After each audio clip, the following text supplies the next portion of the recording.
Gaudy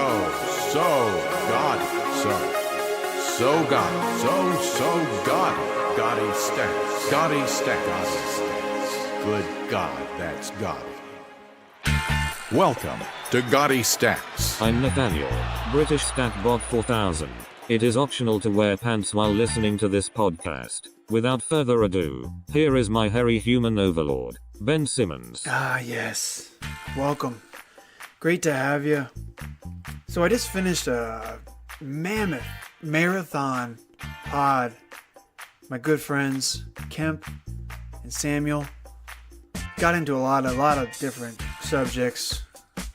Jordy Nelson, Paul Richardson, a lot of wide receiver talk. We started off with a little water bug talk, water bugs, pass catching running backs. We get into so many different topics. You know, I thought about breaking this episode up into multiple eps, and then I said, to hell with it. Just slap it on there. You know, this is for when you want to really settle in, and maybe you got something really long. Maybe you're doing some wood carving, or you're doing some cooking, or some kind of busy work with your hands, and you just need to listen to the three guys, John Q. Publics, Joe Schmoes, just rambling on about the minutia of, the third wide receiver on the Miami Dolphins, Kenny Stills, or we also get into some big names, Antonio Brown, Julio Jones. Is Julio undervalued this year? Perhaps. We get into it all. We even talk about Antonio Brown compared to Jerry Rice. Will he ever catch Jerry Rice? I don't think so, but I'm really biased. It's a lot of fun. Great talk. So I'm giving it to you all here, okay? I'm giving over 2 hours and 30 minutes of fantasy football talk. If you got a lot of your strategy already planned out, this can be something that it might open your eyes to some sleepers. I talk about Cordell Patterson. I think I mispronounced his name. I apologize for that. I talk about of the Patriots. I think he's a deep drilling down, past the oil, past the dinosaur bones, deep in the center of the earth, into the core of the earth, sleeper. I like him a lot. It's probably like him a little too much, honestly. I don't know why. I'm just fixated that he's going to have a bigger role than is being let on at this point. Anyways, let's get to it. We have a lot to cover, so let's start the pod. Big fat stat lines. Who wants popcorn? Meat and potato. Why are you sitting on the porcelain throne? Well, that's a little too much information. TMI. Is that why there's an echo? Well, no, I'm in my. There's no echo. It's just it's a sound specific room to make it clear. Oh, yeah. Is it his wine No, cellar? that makes sense. But I should be out of here in 5 minutes. Yeah, Kemp's in his wine cellar right now. He's exactly. But the point is that the new rage among the youngsters today is to hold it in as long as possible. Because the feeling you get, apparently, is one of euphoria when you finally let it all out. You want to hold it in as long as possible. Hold what in? Well, if you before you're going to do a bowel movement or going to urinate, you want to hold it in. Don't worry, I'm not recording this. And not do it. Thank you. Until when you finally let it go, it's like, oh. Or am I? And I can say I've never done either of those, but in those times where I've had to hold it in because of circumstance, oh God, that when I do finally let it go, it does feel mighty good. Well, that's exactly how I wanted to start my Sunday. Yes, yes. Happy Sunday to both of you guys. running back. Oh God. Sorry. Yeah, that definitely sounds like a wine cellar. So Frequently you hear flushing running water in a wine cellar. Is that the excess juice from the grapes that you've Yes, that's exactly what that was. You're flushing it out into the other room. Exactly what that was. Let me wash the grape juice from my hands. Let's start real controversial. I'm gonna say Austin Eckler. He had a good running game back recently. San Diego Chargers or LA Chargers, whatever you want to call them now. I think he's a sneaky good running back. I mean, he's a backup to Melvin Gordon, but he's kind of also not a backup. He's kind of carved out his own role. He's looked really good this preseason, and he's got a little what's the word? Little jump, a little pep in his step, and wiggle. I think the word you're looking for is there wiggle. You go, wiggle. There's the word I'm looking for. Thank you, Sam. And he's had quite I want to say 2 or 3 really good runs this preseason. So I am kind of liking him, especially where he's valued. I'm sure you could get him for like $1. Probably less than that. I mean, I bet somebody might get him as a handcuff for Melvin Gordon. But that's the thing. But that's the thing about Austin Eckler. Like he's also a standalone. Like he's one of those guys that if you need a player in a pinch, that a third running back in a pinch, that he could be a great guy to just pop into your lineups. It's funny you said standalone. 'Cause I'm looking at the Roto World article. He got 63 yards in this past game, which is really nice in a short amount of time. But it says, though he won't have every week standalone value behind Gordon, Eckler undeniably has RB2 upside if Gordon misses time. But I kind of agree with you. I think he's got more value than just like he is kind of in that. He's in that range where he's right in that range where like he teeters on that standalone value, because he's going to be playing every game. He's going to be getting catches. And I want to say that the Chargers coaching staff was kind of moving towards him last year. And then he fumbled the ball versus Jacksonville, and then he got hurt. So they kind of had to revert back to Melvin Gordon, who I actually like Melvin Gordon a lot this year. So I am kind of torn with bumping Austin Eckler up too much, but I do think he's one of those backs that you definitely don't want to forget about. Is he like a flex? Could he be like a standalone flex, you think, or is he going to be a matchup play if Gordon is healthy? Yeah, if Gordon's healthy, like I'd want to see how the Chargers use him the first few weeks of the year, but like, man, he has looked really good this preseason. He looked really good last year. I mean, he got this year in the draft, they drafted Justin Jackson, and everybody was saying, well, great move to replace Austin Eckler in the backfield, and Austin Eckler's kind of just taking the bull by the horns and run with it. So I mean, he has not relinquished that running back 2 spot for the Chargers, which is like, that speaks really well of him as how much the coaches like him, how well he's done in practice. Like, he is solidified as the RB2 in that backfield. Yeah. And with everybody going to more and more of a split carries, every team's going more and more to split carries. Like, I don't see a scenario where he doesn't play a role in the Chargers offense. So. Yeah, and he's got a very nice face. He looks like a nice guy. He's a nice smile. So I think that matters a lot too. Sam, what about you? And he went to a make-believe university too, Western State, I want to say. I was going to mention that, Western State.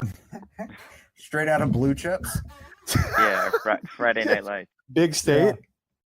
It's Yeah. I don't even know if that college exists, but Yeah. I think Big Austin State. Eckler? Big State was from He Got Game. My bad. Big State. Yeah. Big That was State. I think it was. I can't remember. Big State. Do you Samuel, what want me to about you? respond to Eckler or mention another player? Whichever. Well, I think Eckler is a fine player. I mean, I saw him a little bit, I guess, last year. I think he is a lot more injury dependent on Gordon getting injured than Kemp is letting on. The Chargers did use Gordon a lot last year. I'm looking now. They had he had a total of, it looks like, 342 touches, which is a lot, and they probably don't want to give him that much this year. But Gordon, as Chris is saying, Gordon had like a sneaky good year last year. I think that, like, when you look at actually raw totals, he didn't have the kind of pop and the flashy sort of year that Todd Gurley or Alvin Kamara did. But Gordon, at the end of the year, ended up having, I think he was like the RB3 or RB4 on the season. And so the Chargers really know how to use him, and they did a really good job last year of, I think, putting him in a position to succeed. They got him involved in the passing game more. He was in on third down more. I believe the previous year Brandon Oliver had been in there some. But I think Gordon in 2018, once you get past those top four running backs, who I think are going to be the four most expensive guys, I think Gordon is about as close as you can get to having a guy who sort of has a sort of firm control of a backfield, and I think he's going to be pretty reliable for touches. And so I think that Eckler potentially does have value, but I guess I just don't see the value as much as long as Melvin is healthy. Yeah, so Melvin played pretty much. He played every game, and Eckler. I'm looking at Eckler's totals right now. So let's not think that Melvin Gordon is a exemplar of good health, though. Like, yeah, he played 16 games last year. Like he's one of those players where it's like, oh, he's got bone on bone knees, which I've heard that about him, Jay Ajayi, and now Sony Michel. But like, the injury risk for Melvin Gordon is higher than other running backs, in my opinion. I do think he's going to be really good. I do agree with Sam as far as like where you want to put him as far as your top running backs, for this year, where your projection goes. But he can be. That's my biggest worry about Melvin Gordon, is that he does get injured this year, and I defy you to pick another water bug type running back, not named Dion Lewis, that projects to have a better season than Austin Eckler, maybe Tariq Cohen. I was going to say that's. Wait, I would say hold on. Talk water bugs. He's right up there with any of them. Oh, Austin Eckler.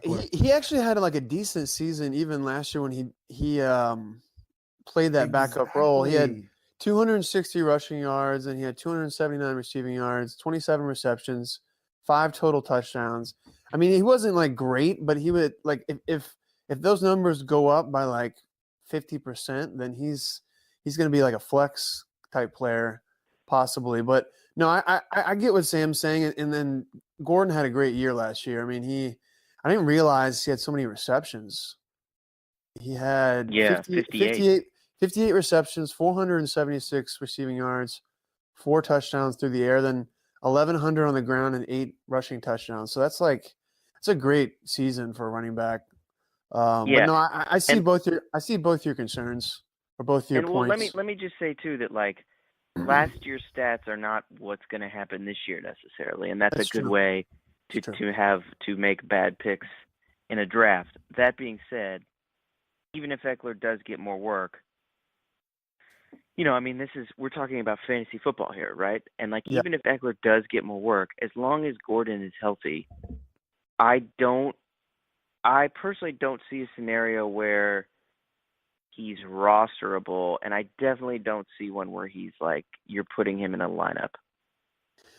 Yeah. Well, it's kind of a deep cut by Kemp. But Kemp likes to pull out the deep cuts, deep Well, sleepers. yeah, I do, but like, but we're also. I'm just saying, in the world where if we want to discuss water bugs, By the way, I'm he's looking at 200 it and like pounds. Dion Lewis. He's I'm 200 looking at pounds. Dion Lewis, and then everybody else, and everybody else is like pretty far down there. Like, okay, Tariq Austin Cohen, Eckler. Theo What, Riddick. would you rather do Tariq Cohen? Like, because Tariq Cohen, as far as you want a water bug goes, like he would be second behind Austin Eckler. I'm leaving Dion Lewis out of this for this discussion because he's You're gobbling up all these water bugs. There's only a choice for you, Kemp. You gotta let Sam bring up one here, and then we'll get back to you. Don't worry. There's plenty. Well, There's well, some no, more first of ones. all, I haven't talked about Tariq Cohen, but like Eckler's 200 pounds, so he's 5 pounds less than McCaffrey. I've But got I one think that just now. kind of goes to show that it's a lot of it is eye test. I mean, to me, I think. Look, I love water bugs, but I think in a lot of respects, we can just make it. We can kind of talk about water bugs alongside pass catching running backs, because if you're just going by, okay, he has to be a pass catcher and he has to line up in the backfield and he has to be small, then I think you guys are right. Like, I mean, you're limiting the number of players you can talk about. Tariq Cohen certainly fits that bill. You know, I think that like someone like Tyreek Hill would qualify in some ways, but he's obviously not lining up in the backfield usually. He does sometimes, but but you he's know, not like a full-time running back. yeah, not right, sure, not consistently. You know, we talked a little Corey bit Clement. about Corey. I was gonna say we talked a little bit about Corey Mhm. Clement on our last show, gentlemen, our last show. Yeah. And you know, he's someone who, you know, you kind of want to be cautious because he had a couple real nice plays in the Super Bowl, which is the last game any of us watched. I don't know if you saw that, Kemp, the Super Bowl, but Yeah, you know, you want to try not to. full disclosure, real quick, full disclosure, that catch that quote unquote catch that Corey Clement made wasn't a catch based on last year's rules. If they were going to be enforcing them, that should not have been a catch. It wouldn't have been a Okay. catch in the Well, regular anyway. season. It shouldn't have been a catch in the Super Bowl. And Corey Clement is 220 pounds and 5'10". Just want to throw that out there. Okay. Well, anyway, so Corey Clement had some nice plays in the Super Bowl, but it's important to not like sort of overrate that and think that that's going to translate to a whole season. That being said, that does work. What about someone I would point to in the waterbug category who has certainly got a bump within the last 10 days with the unfortunate injury of the guy who was supposed to be ahead of him is Chris Thompson in Washington. I know. I love Chris Thompson. I was going to bring him up. But go ahead. No, talk about him. Well, he's the guy who's had a lot of problems with injuries in his career, but when he's been healthy, he's been very solid. You know, the first 5, he had that really sort of gruesome leg injury playing at New Orleans last year. Mhm. But the first 4, 5, 6 games of the year last year in Washington, he was putting up like top 20, even maybe top 12 running back, like RB1 kind of statistics, getting, you know, fewer touches, where you had Rob Kelly getting some touches. Excuse me, I think you had P. Ryan. And obviously Darius Geis was supposed to step in and shoulder the majority of the load on first and second down this year. Their second round pick out of LSU. Unfortunately, he tears his ACL. I believe that game was versus the Patriots in preseason, and so now he's out of the picture. And now you're kind of have a muddy backfield again. They obviously, as I'm sure you guys have seen, signed 46-year-old Adrian Peterson to a 1-year contract, and he's going to do his thing and probably get 3 yards of carry, and someone will pay $18 or $20 for him in our auction. But that being said, Adrian Peterson has never been a pass catcher. And so I think for as long as Chris Thompson stays healthy, he's in a position this year to potentially put up some nice numbers, especially with a quarterback who is not known, Alex Smith, who's not known to throw down the field a whole lot and to take a lot of chances. So Yeah. Obviously the injury risk is a concern, and he's coming off a major injury, but Thompson is a player who I think will probably be rising up draft boards in the next week. But I think he's an intriguing player, as I said, mostly because of the injury that occurred sort of ahead of him on the depth chart there. Yeah. And- It's crazy. He was averaging 80 yards total yards a game last year. He only played 10 games, and he had 39 receptions for 510 yards, 4 touchdowns, 2 rushing touchdowns, 294 rushing yards. I mean, he was on pace for like a great all-timer water bug season.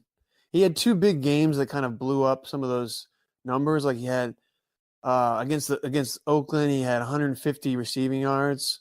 That 6 was a catches. Sunday night game. I remember. Yeah, that it was crazy. He was awesome in that game. Yeah. And then he had like another game where he had 105 yards against my Niners, and in that game he had 20 touches. So I don't know. It's going to be that backfield is a little muddy, but it feels like he does kind of have a role. And you better believe I've had my eye on Mr. Chris Thompson. Yeah, I do think Chris Thompson is, especially with the injury to Geis, that he's primed to have a fairly good shot of getting touches. Yeah. I think with Alex Smith in the backfield, or now not Kirk Cousins, like you kind of want to see how that plays out. But I mean, I thought what Chris Thompson did last year was totally unexpected. It wasn't sustainable, and you knew if he was going to get that many touches that he was going to get hurt. That happened. And I will just also point out that with Adrian Peterson now signed, I think he's a huge injury risk too. But when he was in Arizona, I thought he actually flashed fairly well until he got hurt. And Washington has, if I remember correctly, one of the better offensive lines in the NFL. I know Trent Williams, their left tackle, is typically considered one of the top 5 left tackles in the entire in the league. So, and with Arizona, that was one of the worst offensive lines, and he did that in Arizona at age 45 or whatever. What is it, 34, 35 now? That I wouldn't discount him as being a playmaker. I think he did show stuff in Arizona last year to make him intriguing. Is the kind of stuff this he year. shows. But let me ask both of you this, okay? Because that could be true. I mean, I don't really think Peterson. I think he was kind of a front runner last year, and he was running against some tired defenses and sort of accumulating, 3-4 yards a carry, which, for fantasy purposes, it did show. He did have a couple good games.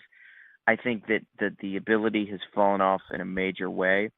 But my question to you is, even if you don't think it has, and even if you do think he's going to flash and have some good games this year, I mean, do we think that that's going to actually affect Thompson, though, given Thompson's specific role? Because it just seems like they're such different. They're about as different as running backs can possibly be, while still technically being the same position, right? I don't.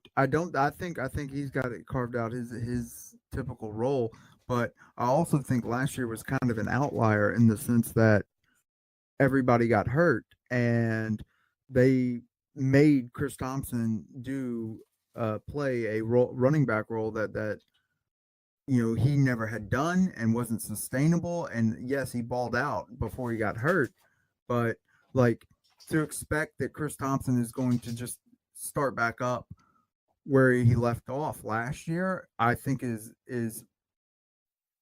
also unlikely. Yeah, and he got a lot of touchdowns too. The amount of touchdowns he got was a little fluky. I don't think he had gotten that. I'm reading here that he got I think 8 in his entire career, and then last year he had 5 or something. I don't know. He just had kind Yeah, of like there was it was early in the season, or like maybe it was like mid season where like he was the number one running back in the league, like or fantasy anyway, like overall, like he And was. that's obviously not sustainable. But I do think that I do think as long as he's healthy, his athleticism and his quickness, and when they get him the ball in space, in he is a space. pretty fast and shifty dude. Yeah, I mean Yeah. he does have that water bug kind of profile when you throw the ball to him in the flat, or he's running a wheel route, or kind of just doing those sort of short little routes where a linebacker is usually tasked with covering him, and then you just don't. In a lot of those cases, as with a lot of the running backs that are in this category, the running back is going to win that one-on-one almost every time. He's slippery. The slippery little bug. Yeah, okay, the next guy I'm going to talk about obviously is Dion Lewis. I feel like people are kind of sleeping on him a little bit as far as what his role is going to be. I mean, I'm looking at DeMarco Murray's stats from last year. He had 39 receptions, 266 receiving yards. He ran the ball. Let's see, how many rushing yards did he have? 659. I just think that's like almost 1,000 yards of total offense there. I think Dion's gonna get. I really think he'll have over 1,000 yards of offense. And I think he'll get up to like at least 50 receptions, and like maybe like 6 touchdowns or something like that. But I feel like he could be equal to Derrick Henry in his output. And if you look at the preseason, the way they've been playing these two guys, Dion's actually getting more snaps. He's going to be in on the 2-minute drills. He's going to be in on third downs. He's going to have they said they're going to line him up out wide sometimes or like in the slot. Marcus Mariota, I read this article where he was like gushing all over Dion Lewis. And actually this article I was reading is entitled, it actually almost sent me over the moon. Like it almost made my head explode. It was entitled "Emulating Darren Sproles Has Paid Off for Titans Dion Lewis." And I almost lost my shit. But the whole article is just about how he's been watching film of Darren Sproles to try to be more like Darren Sproles. So that's just there's no way I'm not going to draft Dion Lewis now. I mean, after he said that, I'm willing to pay upwards to $25 for Dion Lewis. No, I'm joking, but I'm joking. But I saw something that said that Dion Lewis also Simmons. I don't know if this is going to help the thing. He also listens to a lot of Deltron. No. Oh no. Oh no. Are you serious? No. But Wow, awesome. no, Thanks, I'm encouraged. I mean, Dion Lewis had 200 touches last year, and some of that was because of the injuries. But he is a little bit of injury risk. I'll give you that, but I don't know. I think if you're going to give him, I think 1,000 yards is a good over under. He could have more. I mean, he could have a lot more. I do feel like that's a little high. That's a little high with the way he's splitting the backfield. I mean, I don't know. I mean, he had over 1,000 last year. A lot, man. He had over 1,000 last year with a pretty crowded backfield. I mean, would you say? Do you think Dion Lewis is the most talented water bug pass catching back in the league right now? Yes. So I mean, they got to give him the ball. Absolutely. I mean, he's going to dominate 2-minute drills. He's going to. I mean, this is the team. Marcus Mariota is going to check down. That though was Tom Brady, and the Patriots offense. Yeah, you might be right. Like they have to respect. Defenses have to respect Tom Brady's acumen, Tom Brady's intangibles, his moxie, and so they're not going to be loading up the defensive line to stop Dion Lewis, on the Patriots. So that in and of itself opens up holes where, for example, last year always comes back to Tom Brady. Does actually. Well, when Dion Lewis and Tom Brady, it's like the two are inseparable. I was gutted when he left the Patriots. Yeah. But Well, I was reading that him and Mariota, they were practicing together during the special teams portion of practices. Dion Lewis and Mariota are together in the corner of the field, just running routes, just getting their timing down. I mean, how could you not love Dion Lewis? They're in love with him. I'm in love with him. I'm in love with them too. But like, my point Not as was much as that, me. like when All right. I wonder how they're going to have what. I just said not as much as me. But he's mine. I covet him. I covet him highly. But no, I understand what you're Well, saying. there might be a bidding war then, because I hope not, because I want him at a very cheap price. I actually regret gushing about him right now because it's going to alert you to him. But well, it doesn't trust matter. me, I'm willing to pay. like I was already in on Dion Lewis. My one concern about Dion Lewis is that because personally, like Marcus Mariota, I'm kind of lukewarm about him as far as like an actual quarterback throwing the ball. I am too. You know, like Yeah. So when Dion Lewis is in, how are defenses going to respond? Are they going to stack the box, or like are there going to be more bodies to that are going to be going after Dion Lewis instead of falling back and defending a possible pass? So that's my minus injury. Like one of my concerns about well, how are they going to use them, and how are defenses going to respond to that? Because and also in games they're winning, at least initially, like defenses aren't going to be approaching the Titans offense as one where, okay, we need to respect Marcus Mariota. They just don't. When Dion Lewis is in there, I think they will key on Dion Lewis as being one of those players where the defensive coordinator is like in practice saying, okay, you always need to know where number 33 Dion Lewis is, like at all times. All right, if he's like there needs to be a guy or two guys on him at all times. Yeah. Whereas if it was the Patriots and Tom Brady, not to go back on that, but like they wouldn't be as forceful as saying, oh, make sure you know where number 33 Dion Lewis is, if that makes sense. I totally understand what you're saying. It makes a lot of sense. The one thing I would say is their new coach. Don't bid a lot on them. Just don't bid a lot on them. Oh no, that's already a given. I'm saving my money. I got it already. Okay, on the count of three, I want you both to say exactly how much your top bid will be for Dion Lewis. Ready? 1, 2, 3, go. $60. $60. I didn't understand. Simmons said 50.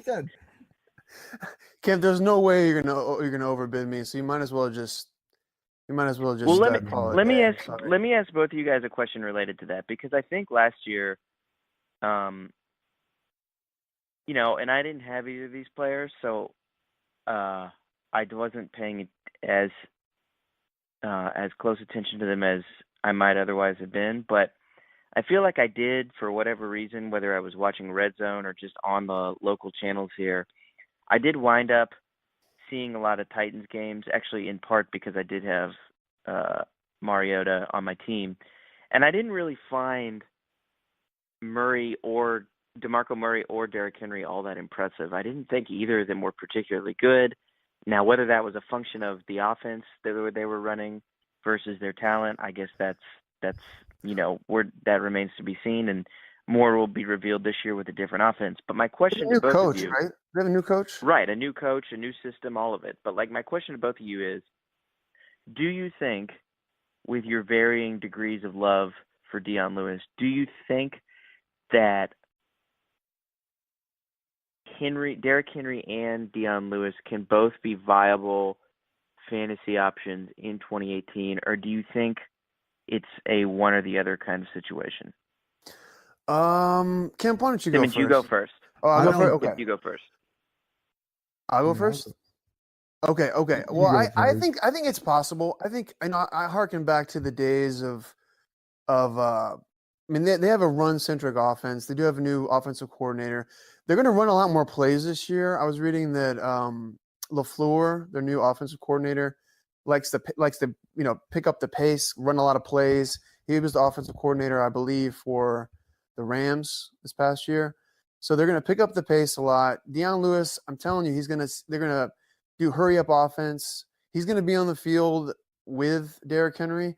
I think, as I was mentioning before, it's going to kind of be like the Jaguars with Fred Taylor and Maurice Jones-Drew.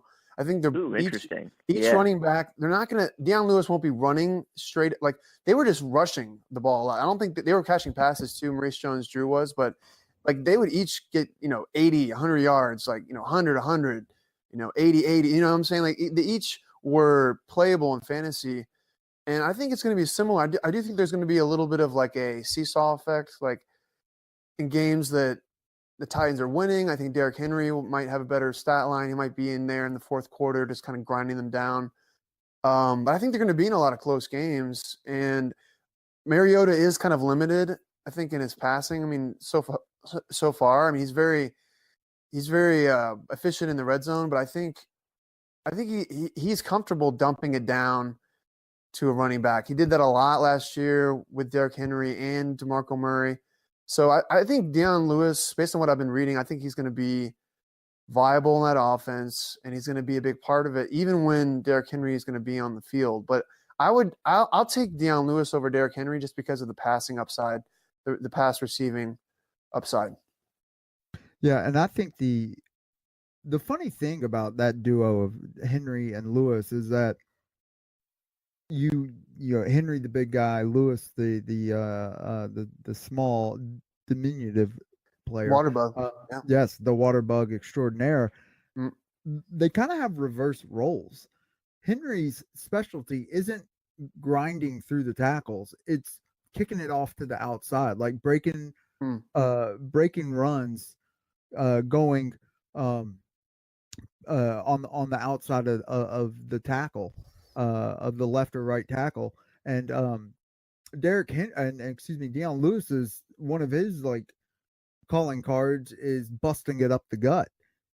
You would think that squirting through the holes. Yeah, like Derrick Henry is 6'3". That means there's a lot of leg there with Derrick Henry that players can just tackle the legs, and if you're tackling the legs, like there's nowhere to go. Derrick Henry needs a runway.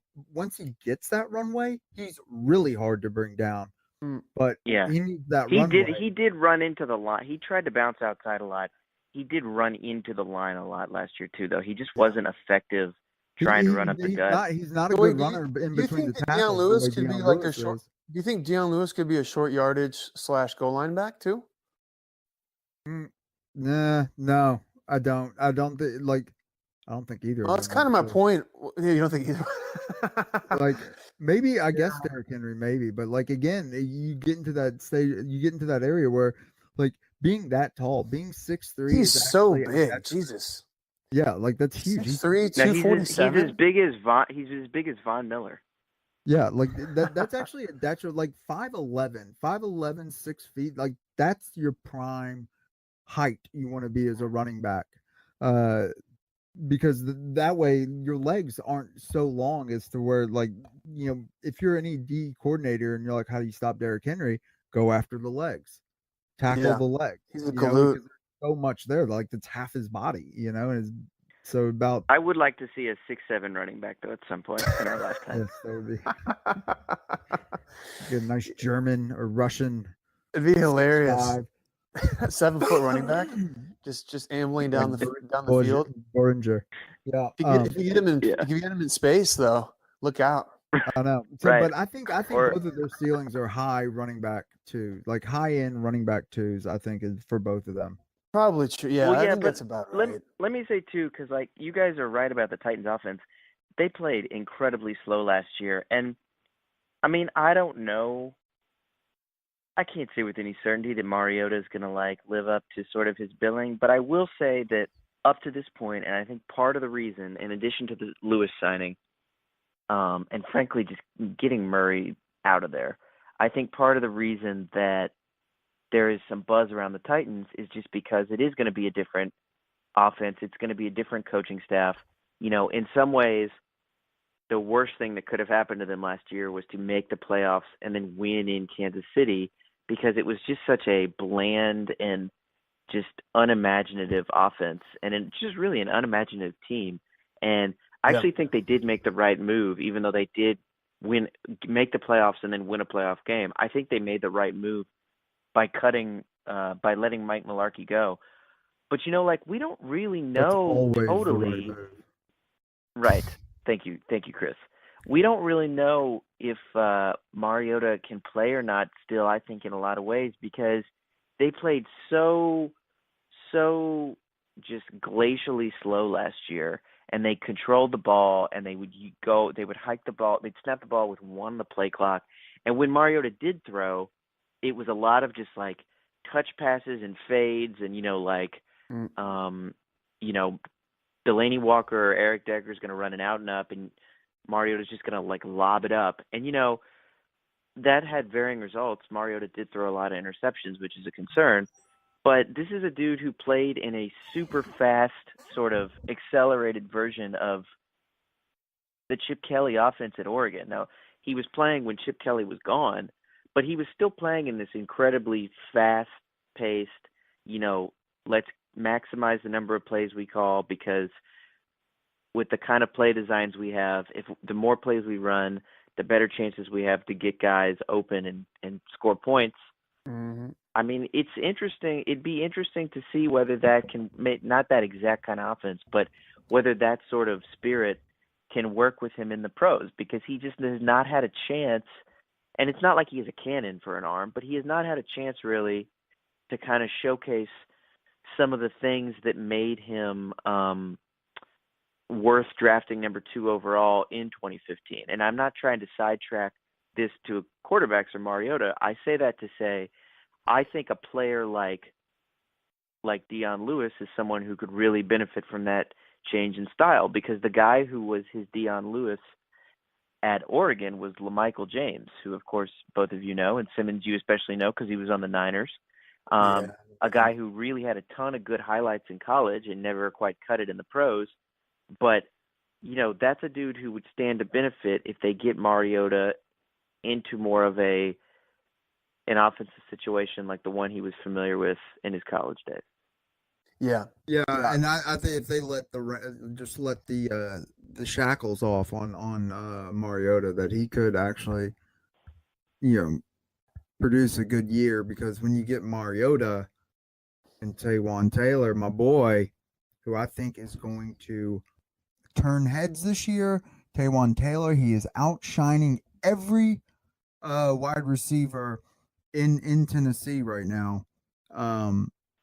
He is going to be this is the coming out party for Taywan Taylor as far as wide receivers go. I'm planting my flag on Taywan Taylor. It's gonna happen. I remember you brought him up, and it kind of brought him to my attention. So now there will be a bidding war for him as well, Kemp. So, if you look this preseason, like he's flashed. He's flashed. No, he's looked good. Yeah, no, he has. Once you brought him up, if you check up on practice reports, he's constantly getting noticed, and beat reporters that are there will be like, "Oh wow, Taywan Taylor, beautiful catch!" Like he's turning heads, as they say. Whereas Corey Davis is like, you're not hearing as much with Corey Davis. He worries me, especially where he's going in drafts right now. Corey Davis is one of those guys where everybody's just looking at the upside of Corey Davis, which I admit is immense with Corey Davis. I loved him coming out last year, but like he just stayed injured the entire year and didn't really get it going until the end of the year. And don't forget Rashard Matthews too. He's lingering. Who's also injured. And then, but he'll be ready for game 1, right? Week 1. I mean, so they Maybe say. Not. Maybe not. But like he's had 0 practice. I don't trust him as we're not talking about Antonio Brown here. I don't trust any of those receivers, to be honest. I mean, I do think Taywan is exciting, but it's kind of a wait and see approach. But it's not a bad. I'm not saying it's a bad pick to draft him. It's hard to trust that receiving core and the offense outside of the running backs, for me at least. I don't know. But, let's just move into wide receivers, considering you've already brought up some wide receivers. Sam, are there any wide receivers you kind of have your eye on, maybe a good value pick or just a well-known name that maybe is getting slept on a little bit? Yeah, I don't know if I would say that they're necessarily getting slept on, but this is to try to kind of avoid some repeats of Come some on, guys we've Sam. already Give us talked your about. sleepers. What's that? Give us your sleepers. Okay. So anyway, Indulge us. Open the vault, Sam. do you guys remember off the top of your head, and you might because you guys both love this stuff, I know. So I'm not trying to play gotcha here. I'm just curious. Do you guys remember who won the receiving yards title in 2016? Yes, Mike Evans. Was it Danny Amendola? Okay. Those are both flagrantly wrong, and that's fine. Which is fine. Hold on. I got this. Hold on. Well, Wes the Welker? purpose was to give you one guess, and you used it on Mike Evans. No, I was thinking so 2017. You said 2016. I did, yeah. That was the year I said, which is what I said. So that would have been Fitzgerald, Larry Fitzgerald. no, also incorrect. Anyway, as I continue, the answer was T.Y. Hilton. Hilton, yep. Yeah. Now, he didn't have a Gonna super say high that. total because that just wasn't a year where you had a lot of super high receiving yardage totals in terms of the season. But that was, of course, the last year where he played a full season with Andrew Luck. Now, last year, he sort of has this hodgepodge. He starts with Scott Tolzien and ends with a lot of Jacoby Brissett. From what I've seen, and I haven't watched a whole lot of preseason, I've been looking at some box scores, though, and following some stuff. Luck has looked pretty good and mostly, I think, pretty healthy and, if not back to normal, pretty close to back to normal for the time being in this preseason. Now, obviously, one hit to his shoulder or something, all bets are off. But for now, I think Hilton presents an interesting case. That backfield is kind of a mess. Marlon Mack is dealing with injuries. You have a bunch of other dudes who are just kind of there. You get some rookies. You get some veterans who bounced around. They lose Dante Moncrief to Jacksonville. They bring in Eric Ebron for some reason. I'm not really clear why they did that. But he had a good game last night, but you're right. It's kind of, or was it 2 nights ago? He had a good game. Right. Yeah. Okay. So Ebron was. Well, fun fact: Ebron was, I believe, if I'm not mistaken, wasn't Ebron drafted ahead of Odell Beckham? I think he was. Oh God. I don't know. But so he was a physical freak. He was. But never really put it together in Detroit, right? But yeah, it's Hilton, true. It's true. Hilton is a guy who is still relatively young, and I feel like when you're watching on Sundays and you go to a game break and it's a T.Y. Hilton play, like we're used to thinking of those plays as like, oh, T.Y. Hilton caught a 75-yard touchdown pass, because he's seen, I think, as a guy who his bread and butter is kind of that, that Mike Wallace, Deshaun Jackson type where he can stretch the field. But I also think he's kind of underrated as a sort of short and intermediate kind of receiver who can catch a lot of different kinds of he can run a number of different routes. He can get open. He's not necessarily one-dimensional, even though I think he gets this rep as being so. And I think if Luck is back this year, Hilton was a guy I think who was probably overvalued a little bit last year going into the season, because you had the Luck question marks and you had like, okay, well, is this guy really like the 8th best receiver? But I think if Luck is back this year, that's an intriguing case where I've seen his status among the receivers has sort of fluctuated, but that's someone who, if you're getting a full season of Luck, is potentially going to give you some back end wide receiver 1 numbers that could make him a bargain, and kind of throw it back to maybe 14, 15, 16, where he was putting up numbers and typically flying under the radar, versus some of his sort of more maybe glamorous kind of peers. I'm shaking my head right now. There's no way T.Y. Hilton is going to do what he did in 2016. Look who Indy has around them as far as wide receivers. They've got nothing.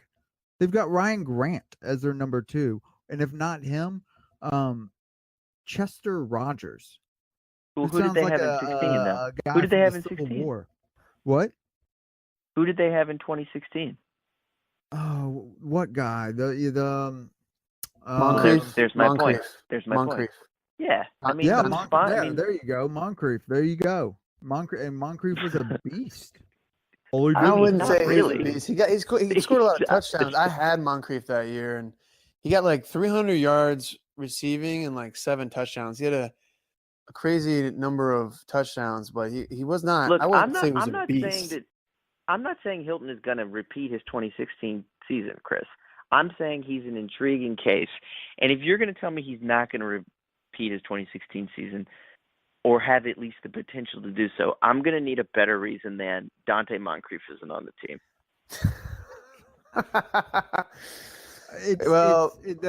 The counter is that Chester Rogers is on the team. So it's Yeah. I think that offense needs another quality pass catcher.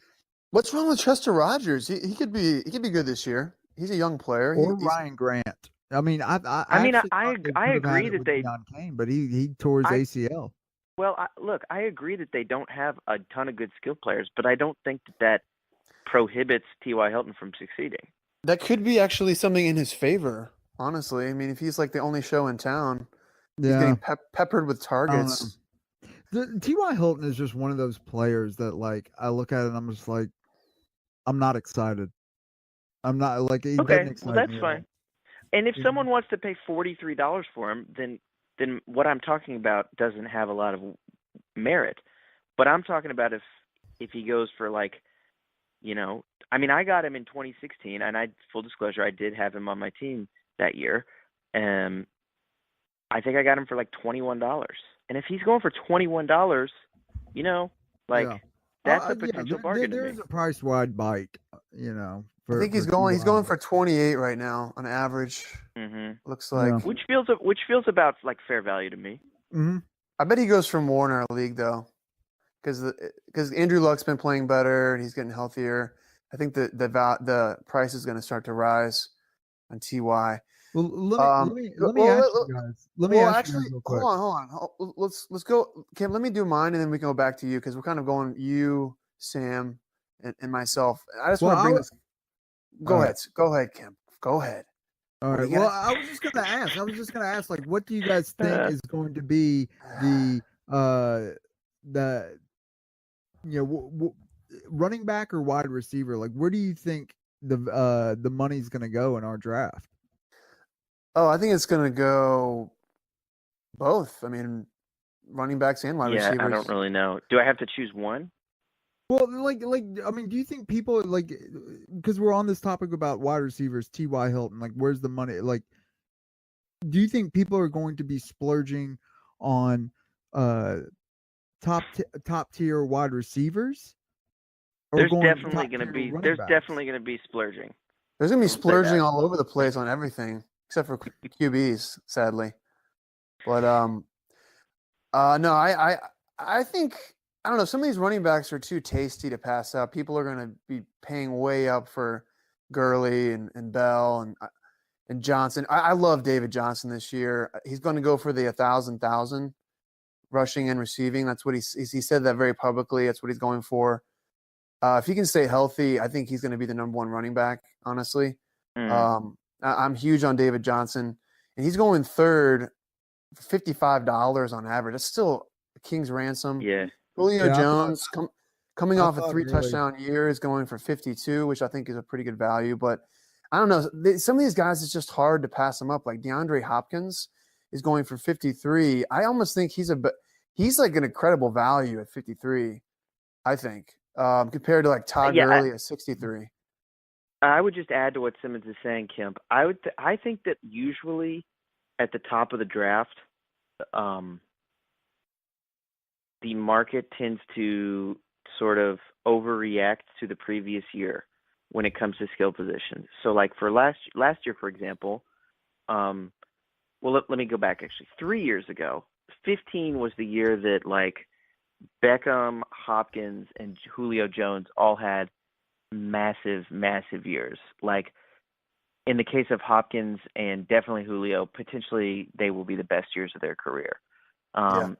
And I think the following year, 16, I think the market reacted to that by really having that was a year where you had draft experts say, oh well, we need to take 4 of the top 6 guys in your snake draft this year need to be receivers. Last year, obviously the 17 season, across the board and especially at the top, receivers were not nearly as good. So I would say, because I think the question you really want to be asking is not receivers or running backs. It's what's it going to look like at the top? What's it going to look like in the first 20 or 25 most expensive picks? And with that, I think it's going to go how it usually goes, which is it's going to react to the previous year.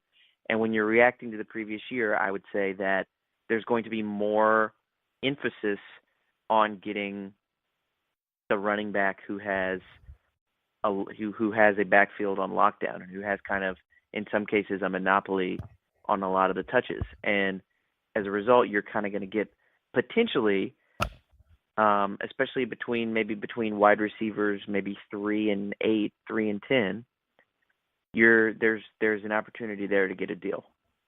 Yeah. Yeah. I'm looking at this and I'm just seeing like running back. It's a running back renaissance where there wasn't one a few years ago. I'm just seeing a ton of names here that are intriguing with running back, whereas wide receiver, I think the value drops off fairly quickly, and I mean, Well, it's a little harder to predict. like Devontae Adams, like to put Devontae Adams as if that's my number one wide receiver, yeah, I'll take it. But man, am I worried if that's because like the targets or whatever. He's with Aaron Rodgers. I don't think he's a good wide receiver on any other team. But with Green Bay, he's a great wide receiver. Really? Well, that's because Aaron Rodgers. I can't. Tom Brady him. couldn't make him a good wide receiver? Well, I agree with Well, that. I don't think he could. I think only Aaron No, Rodgers could. look. I don't know, man. I had well, Tom Brady. he's very touchdown dependent. That's one thing I'll say Yeah. about Devontae. I had him last year. I like him, We but talked he about is him in touchdown one of the dependent. previous shows, didn't we? Yeah, I think Yeah, we did, and ad but nauseam. like I think that's like kind of like that drop off point, Yeah. I've got Devontae Adams squarely in my top 10, so I'm like, man, So speaking of the Packers, I've been wanting to ask you guys about this. So Oh yeah, here we go. Jake Kumaro. So okay, I got a player on my mind here, and over the past 3 years, he has gotten at least 95 receptions in 2 of those 3 years, and he has scored, let's see, 33 touchdowns over the past 3 years receiving. Who am I talking about? Donald Driver.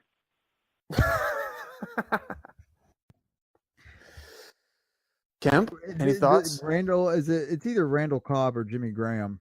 It's Jordy Nelson. I was gonna guess Jordy Nelson actually. And yeah. Jordy, I Yeah. feel like he's being slept on. I mean, first of all, I know he's 33 years old.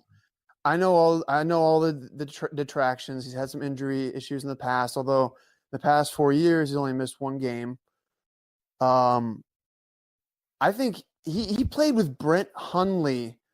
Is that how you say his name? I think it is. Over all of last year, he had a horrible year. 53 receptions, 482 yards, 6 touchdowns. But I feel like he's in play for a decent like wide receiver 2 like year. If he's going to kind of take over that Crabtree role, we've seen him be like a touchdown magnet in the past. I feel like he is being way slept on. I mean, he's they've been raving about him in practice. He hasn't had a great preseason, but I don't think he's really played that much in the preseason. I don't know. I just feel like he's kind of like a Gruden type player.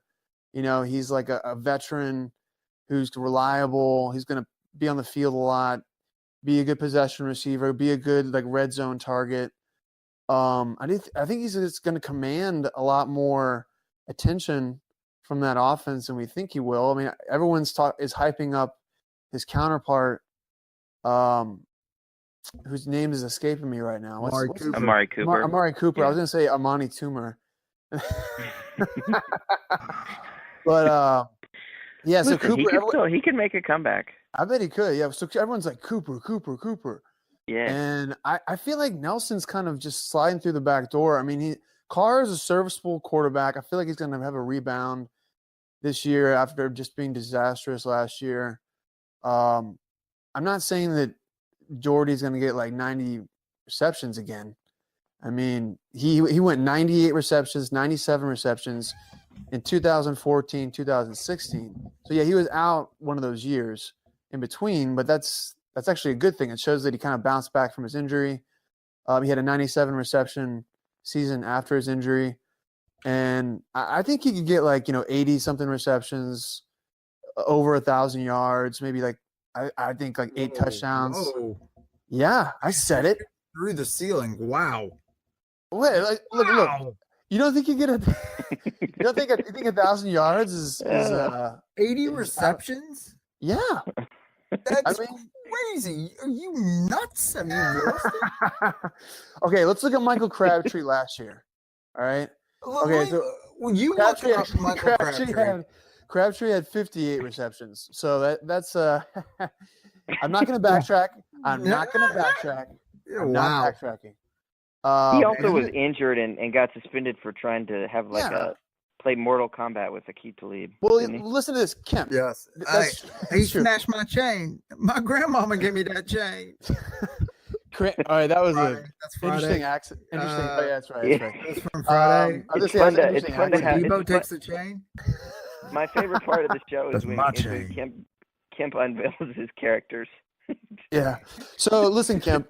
Listen to me. So in 2015-16, Crabtree had 85 receptions and 89 receptions back to back. And he had 9 touchdowns and 8 touchdowns those years, and he had 8 touchdowns last year. So, I mean, I don't think it's a stretch. And he had 922 receiving yards in 2015 and 1,003 in 2016. So, those are full seasons of Michael Crabtree with Derek Carr. Why is it such a stretch to say that Jordy can get to those numbers or maybe even surpass Where's he going to play? Is he going to play the slot? He's going to play the slot, right? I'm not sure, but I think he could be effective. Outside is his natural position. He's like a outside. I've heard Gruden says they want to. Gruden, I've heard say wants to put Amari Cooper on the outside, which I think is a dumb decision. I think he's more productive in the slot. But I think Jordy Nelson's projected to play the slot, which actually bodes well for him. I think. It's more receptions. But, I love this guy, Amari Cooper. And also targets for Jordy Nelson, targets for Michael Crabtree in his full seasons in 2015-16. 146 targets in 2015, 145 in 2016. That's a lot of targets. I mean, here's my thing with Jordy Nelson is by the time I'm thinking about drafting him, which is $1, $1, $2 range. What? You're nuts. Well, you are nuts. No, well, think about it, because it's not just about how much you're willing to pay; it's how much you have at that point. When he's getting nominated, unless he gets nominated early, then it's a whole nother ball game. He's going for $8. He's going for $8 right now. Okay, but if he gets nominated late, and I have, let's say, $10 left, I'm not going to spend $8 on Jordy Nelson. I'm going to go 1 to 2.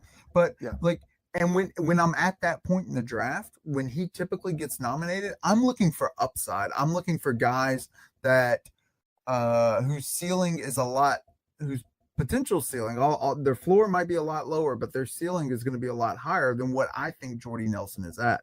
And I think Jordy Nelson is going to be, 600 yards, 5, 6, 7 touchdowns. Like, yeah, I guess that's good. But like, is that's not something that I'm looking for. That's a known commodity that I don't know. It's Brett Hundley was throwing him the ball last year. What has changed that much in the last 3 years? When he got 95 receptions, 1,200 yards, and 12 touchdowns. That was 2 years ago. Well, I'm just saying that he's still ACL 2 years ago. No, that was 2015. In 2016, he came back. He had 97 receptions, 1,257 yards, and 14 touchdowns. I'm sorry, I said 12. It was 14. This man is still. I mean, listen. I'm not going to compare him to Jerry Rice. I would never do that. But when Jerry Rice went from the Niners to the Raiders, he still had productive seasons into his 30s. Jordy Nelson is okay. Listen, he's burned people in the past. He was a burner for a while. He was a deep threat.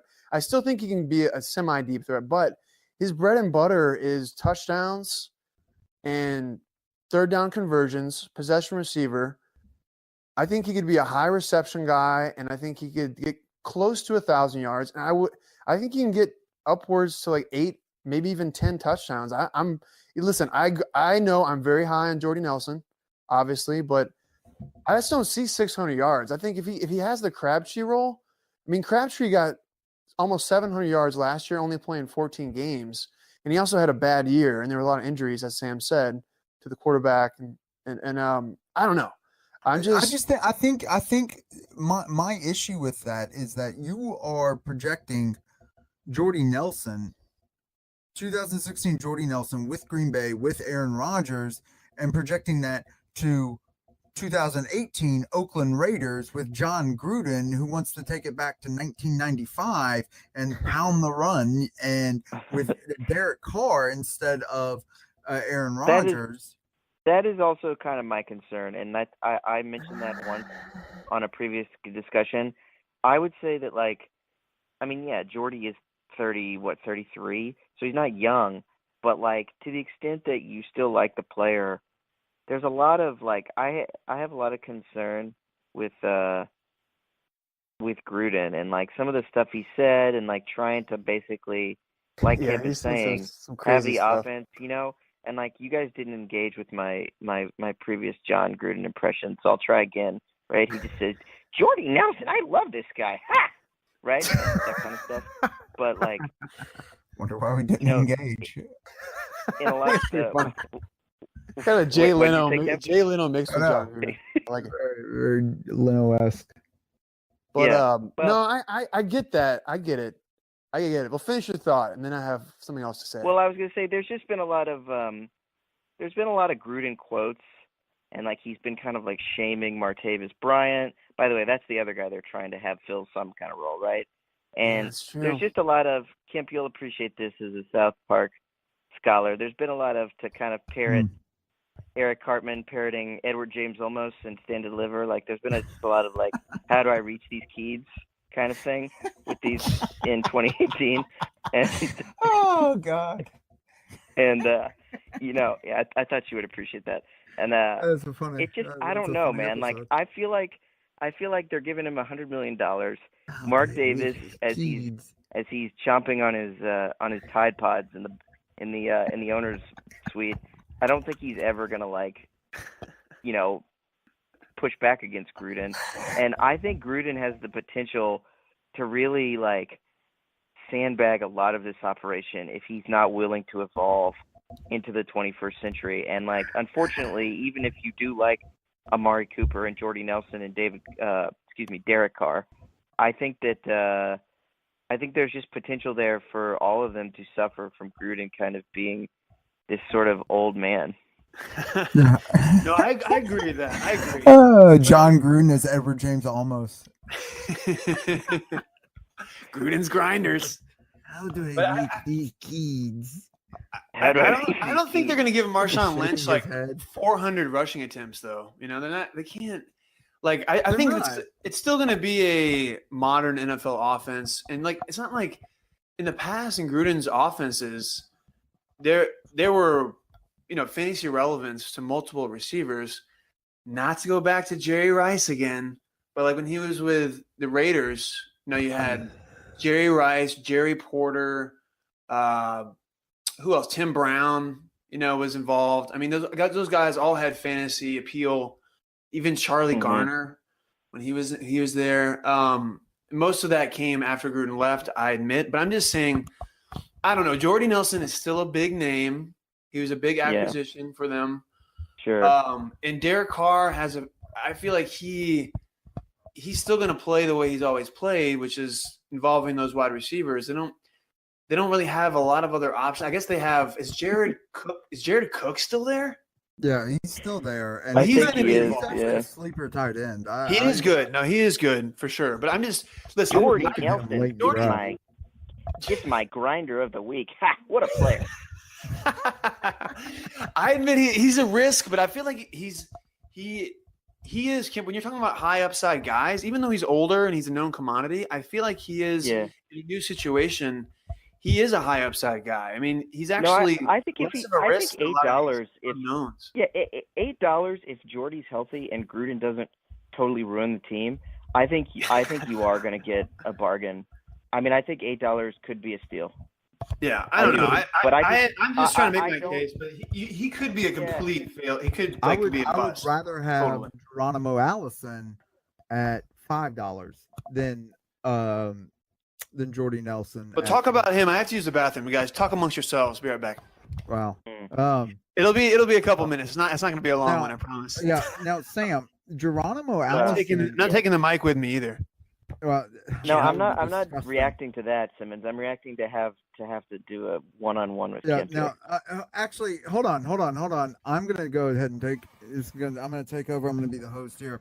Now, speaking of wide receivers and Green Bay, we're gonna go look at Geronimo Allison from Green Bay, who is primed to take over the wide receiver 2 role. I think, because here is my insight of the week here. I think that Green Bay is getting prepared to drop Randall Cobb like a bad habit. Because listen to this, Sam. Green Bay can save $8 million against the cap if they cut Randall Cobb. Okay. And why is that? You got to think, why is that rumor out there that Randall Cobb is on the trade block?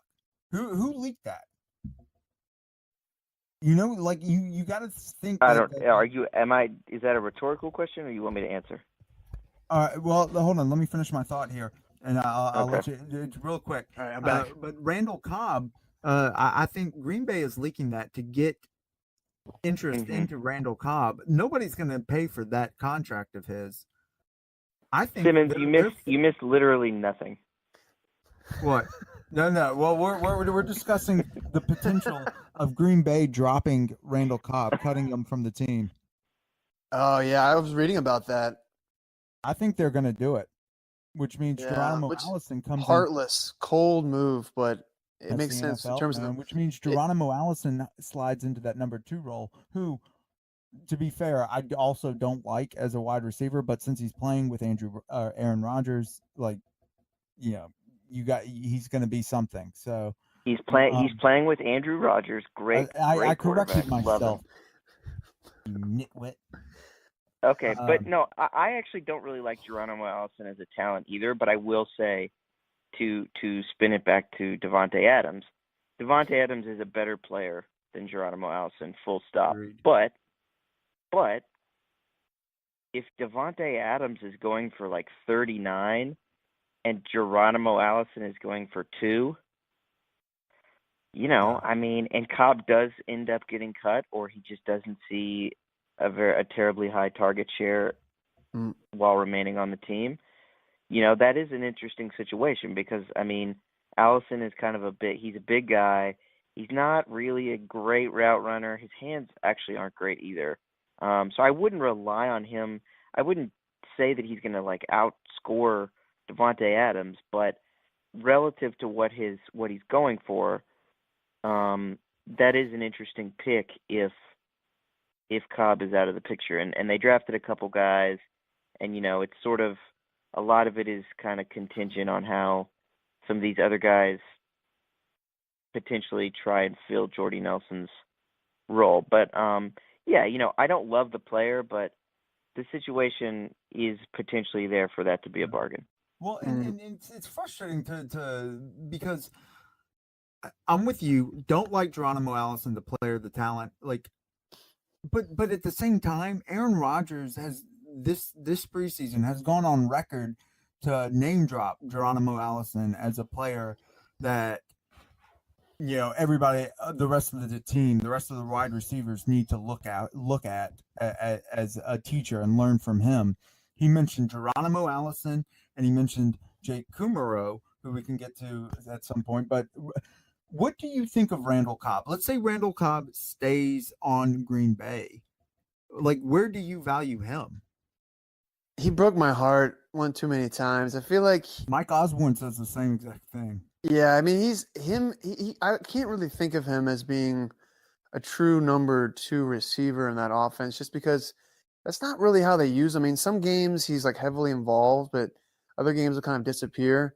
He is good for the short little receptions, and he's got some kind of bursts. And his speed has kind of gone down. I noticed that. I mean, really, honestly, the problem with him is he's kind of still. I still think of him from that one year when he got 12 touchdowns, but he really hasn't gotten even close to that big year he had. I'm looking up his stats right now. I agree. While you're looking up Simmons, yeah. I agree that he's been disappointing. It's also weird. He's still pretty young, isn't he? He's still only, how old is he? He's 28.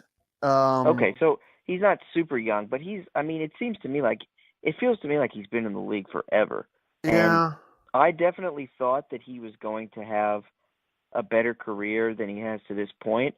And it's really weird to me also because being a Green Bay fan, I could tell you, traditionally in the last 25 years, the guys who they kind of label as their guys in the receiving corps typically get a lot of work. And that goes back to the Holmgren and Favre days, and it's certainly continued in the Rodgers and McCarthy era, where it's like, okay, Donald Driver, you're going to get this many Donald Driver and, for a brief fleeting time, I guess, Javon Walker, Greg into Jennings. sort of the Jordy Nelson. Greg Jennings is a good example as well, yeah, where it's like you're going to get the work, and now whether you catch the ball or whether somebody deflects the pass, that remains to be seen. But we're gonna give you the ball, and it's very un-Green Bay like, and it's almost like the way that Seattle and New England, to name 2 teams, sometimes use their players, where it's like, oh, sometimes Cobb will be featured heavily. I can remember that game a couple years ago where he scored, I guess it was 3 touchdowns, right? I believe that was a Monday night game. But then other times he'll have 2 for 20, or he just won't feature at all. And so that's sort of the stats back that up. Last year, 66. I've never seen a more pedestrian 66. But he's not getting a lot of targets either. He's not getting a lot of targets. Yeah, so it's surprising to me that his career hasn't taken off. So while I don't necessarily I think it's clear at this point he's not going to be the sort of Doug Baldwin. Definitely not Antonio Brown, but not even like the Doug Baldwin type guy who can line up in the slot. I don't think that means – I think he's a victim of expectations, and I don't think, regardless of where he ends up for the last however many years of his career, I don't think it means, he has no value. I just think people have to kind of, in the last couple of years, have had to temper their expectations, given where he was being drafted in the middle of the decade in such a good offensive situation. Sam, let me ask you this. Because Osborne is adamant that Randall Cobb's not going anywhere. Aaron Rodgers will be so pissed off if they cut Randall Cobb. And I'm looking at it and I'm like, will he really? Because it's not like I'm looking at these at these uh targets before he got hurt. I mean, 5 times, 4 times, I guess 13 times. Before who got hurt? Before Rodgers? Before Rodgers got hurt. Yeah, I mean, no, it's Yeah. not a lot, but They're buddies. I Maybe. agree. Actually, then he got targeted 14 times in Carolina when he came back. Well, that does seem like a lot. Now, But doesn't it? 14 like, targets. okay, in terms of targets, I'm looking at his year-by-year targets. Okay, so I just don't think he's a really a viable option unless you're like kind of a desperate or you need maybe a flex possibly, because his last 4 years, 126 targets, 129, 84, and then 91 last year, and his yardage totals 1,200, 820, 610, 650 last year. I mean, and he played 15 games. So I don't know. I know that Jordy's gone, but can you really imagine Randall Cobb on the outside, like taking over for Jordy, or like kind of being that high volume guy? I just can't see it. I don't know. Maybe No, it's just, I can't. He's not that kind of player. Yeah, he's not. This is strictly a slot guy. his role. Um, He's basically a converted water bug. He kind of is. Yeah, that's a good call. Yeah, Kemp, a to little answer bit. your question, I would say I agree. I agree with Mike that I think Rodgers would be pissed off, but I don't think that precludes them from acting and necessarily cutting him, because they've done a number of things in the last couple of years that have pissed Rodgers off. Yeah, I mean, and I just if think they it want makes sense to cut him given his price point right now. Well, I mean, I still think for what he can be, I still think he has a lot to offer if they use him. But I agree that it has been kind of puzzling when Cobb has been healthy. Obviously, it goes without saying when Rodgers has been healthy. But like when Cobb has been healthy, I think that I think it's puzzling. I think it's weird that they don't use him more. Yeah. I think I they don't know tried that when it's Jordy Nelson got hurt, and they were just extremely disappointed with the output. Well, and I was going to say, I don't know that it's necessarily about Randall Cobb, because I don't really like Mike McCarthy very much. Super Bowl winning coach. Yeah, he's somehow a he's Super kind Bowl of. winning coach. There's something about Mike McCarthy. I can't really circumstance. put my finger on it. Something about him. I mean, he's not It a is. terrible coach. He's just very It might be his very face. middle of the road. Might just be his He face. has kind of he's a beefy lad. He's a beefy boy. Yeah, I was just joking because Kemp would say he didn't like Kirk Cousins because of his face, which is, Yeah. it's Yeah, good I stuff. don't like his stupid face. I just don't like his face. Something about his face. I just don't like it. Yeah, Hey, let's kinda each gets- throw out one more guy and then call it a day, because Well, we I was gonna we pivot all have real things to quick. do. I was going to pivot to the Pittsburgh Steelers real quick. All right, Kemp. So you can lead us off, then Sam, then I'll close this out. All right. Cool. Yeah. All right. Because also I've got a few other guys, but so I will cut off Pittsburgh Steelers talk.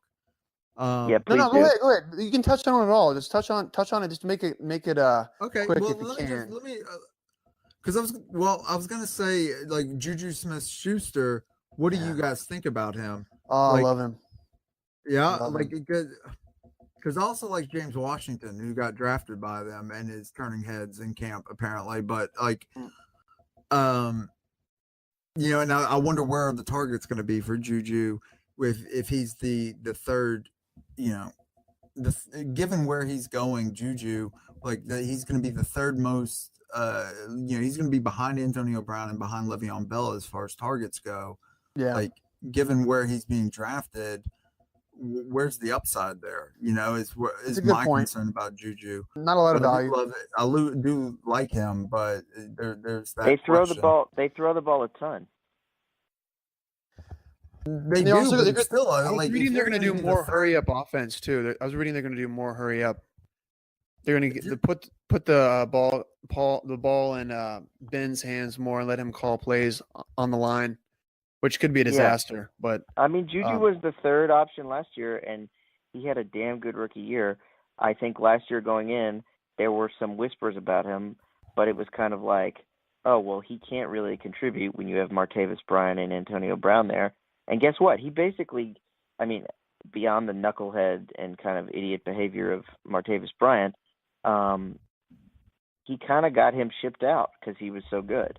So this idea that someone is going to come in and like necessarily take targets from him, maybe James Washington is really good. I'm not sure. I don't have enough info on him, and with these Big 12 guys, it's just hard to know sometimes. But all I know is that last year, Juju came in. He was 20 years old when the year started, and Martavis Bryant had some damn good years and some very good games in the NFL up to this point. And Juju was better than him. He outplayed him. And if he it's a small sample, it's a 1-year sample size, yeah. But if that is his jumping off point and that is the standard he's setting, I don't necessarily think that, order on the depth chart or a rookie receiver coming in is going to deter me from being interested in him. Well, but you also got to look at last year and the third Antonio Brown got hurt, which you never want to count on injuries happening. And B, I don't think you can go into 2018 and be like, hey, Juju Smith-Schuster is going to replicate what he did in 2017, what he did last year. I mean, he's not going to produce 95-yard touchdowns like he did versus Detroit. That was nuts. Yeah, that game was that crazy. just doesn't happen.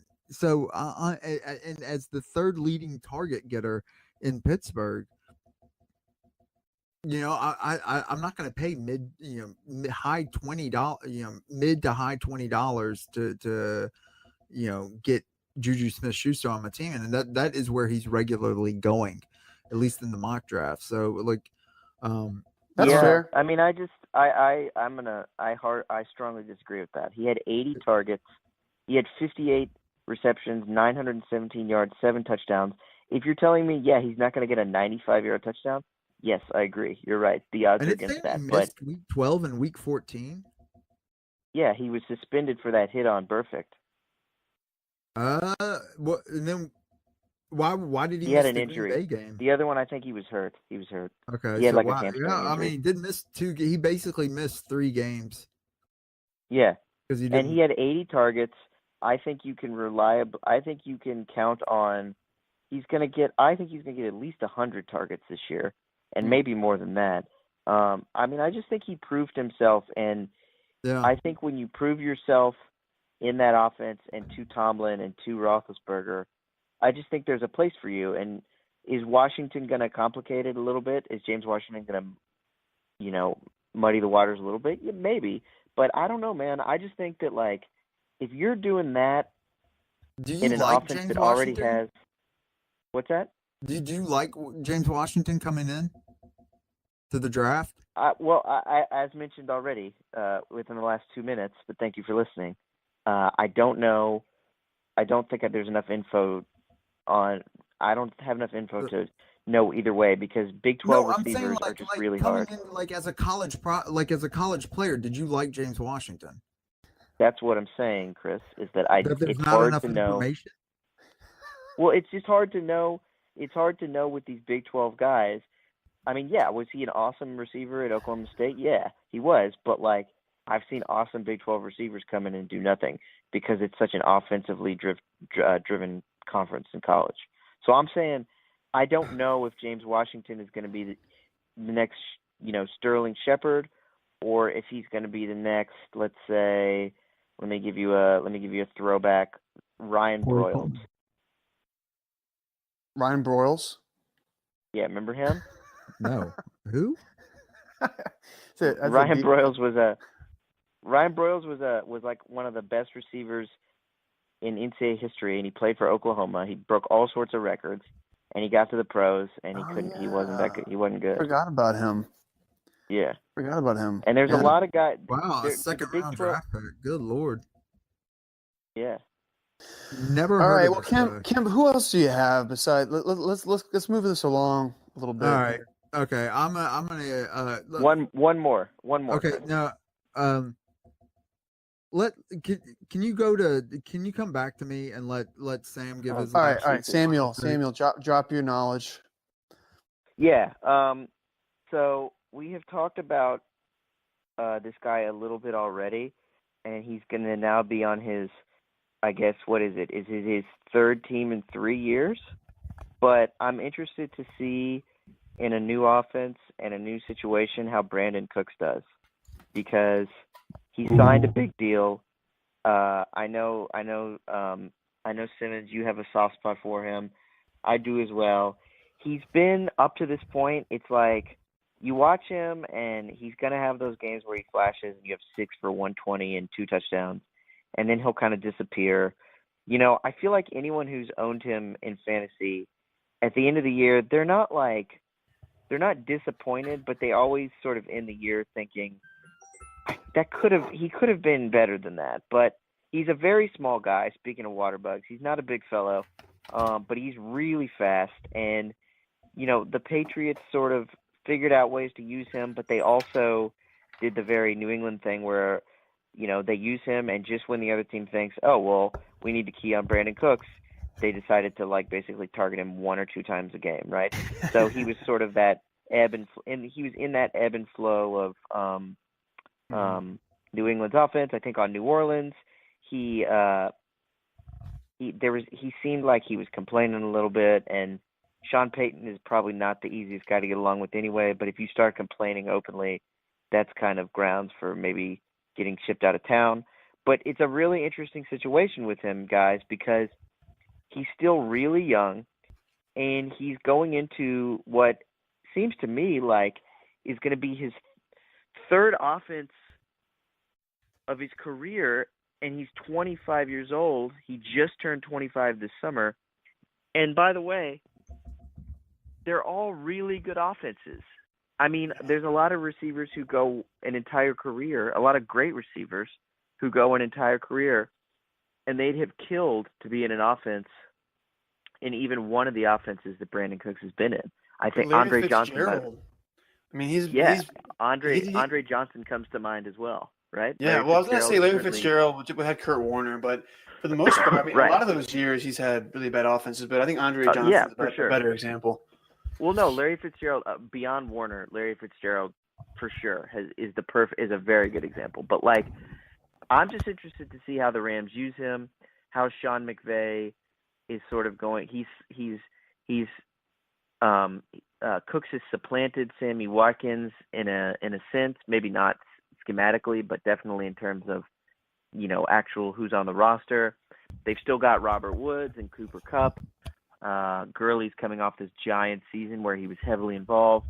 Mm-hmm. I have a feeling that Cooks is going to be used more consistently than he was in New England, but I don't know if that necessarily means, excuse me, gentlemen, I don't know if that necessarily means that he's going to put up bigger numbers. So I think he's an interesting case because he is going to be in that kind of between wide receiver 15 and wide receiver 25, and I could easily see him vaulting into the top 10 or 12, but I could also see him kind of being his exact value or maybe a little bit below, and having the typical Brandon Cook season where the guy who pays for him in the draft comes away at the end of the year and is like, he was good but not great.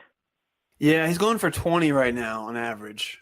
So it's kind of what you were saying. I mean, people are kind of drafting him based on last year's kind of solid production. I don't know why I can see why the Patriots traded him, but did they let him walk? Or they traded him? No, they traded him for a first, which is a good return for him. Yeah, it's a good return. It's a good return for him, but still, Brandon Cooks is one of those guys that, as a Patriots fan, you ended that year and you were like, yeah, man, he was a really good player. He was a solid player. But at the same time, he let us down somehow.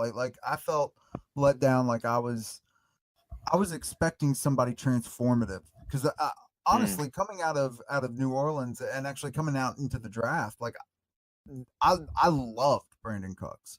I thought he was one of the more talented wide receivers coming out of that 2014 class, and I absolutely loved him in preseason and training camp. Like, man, the catches that he was making were unbelievable. He was like the star of camp, of Patriots training camp last year. And man, I had such high expectations, and he flashed a little bit here and there, but like for whatever reason, he just couldn't put it all together. And and the LA schedule is fairly tough, and you have to expect that Brandon Cooks is going to be drawing the number one cornerback every week. You know, who regardless of who they play, of LA plays. I mean, they're going up against the Cardinals in week 2, the Chargers in week 3, the Vikings in week 4.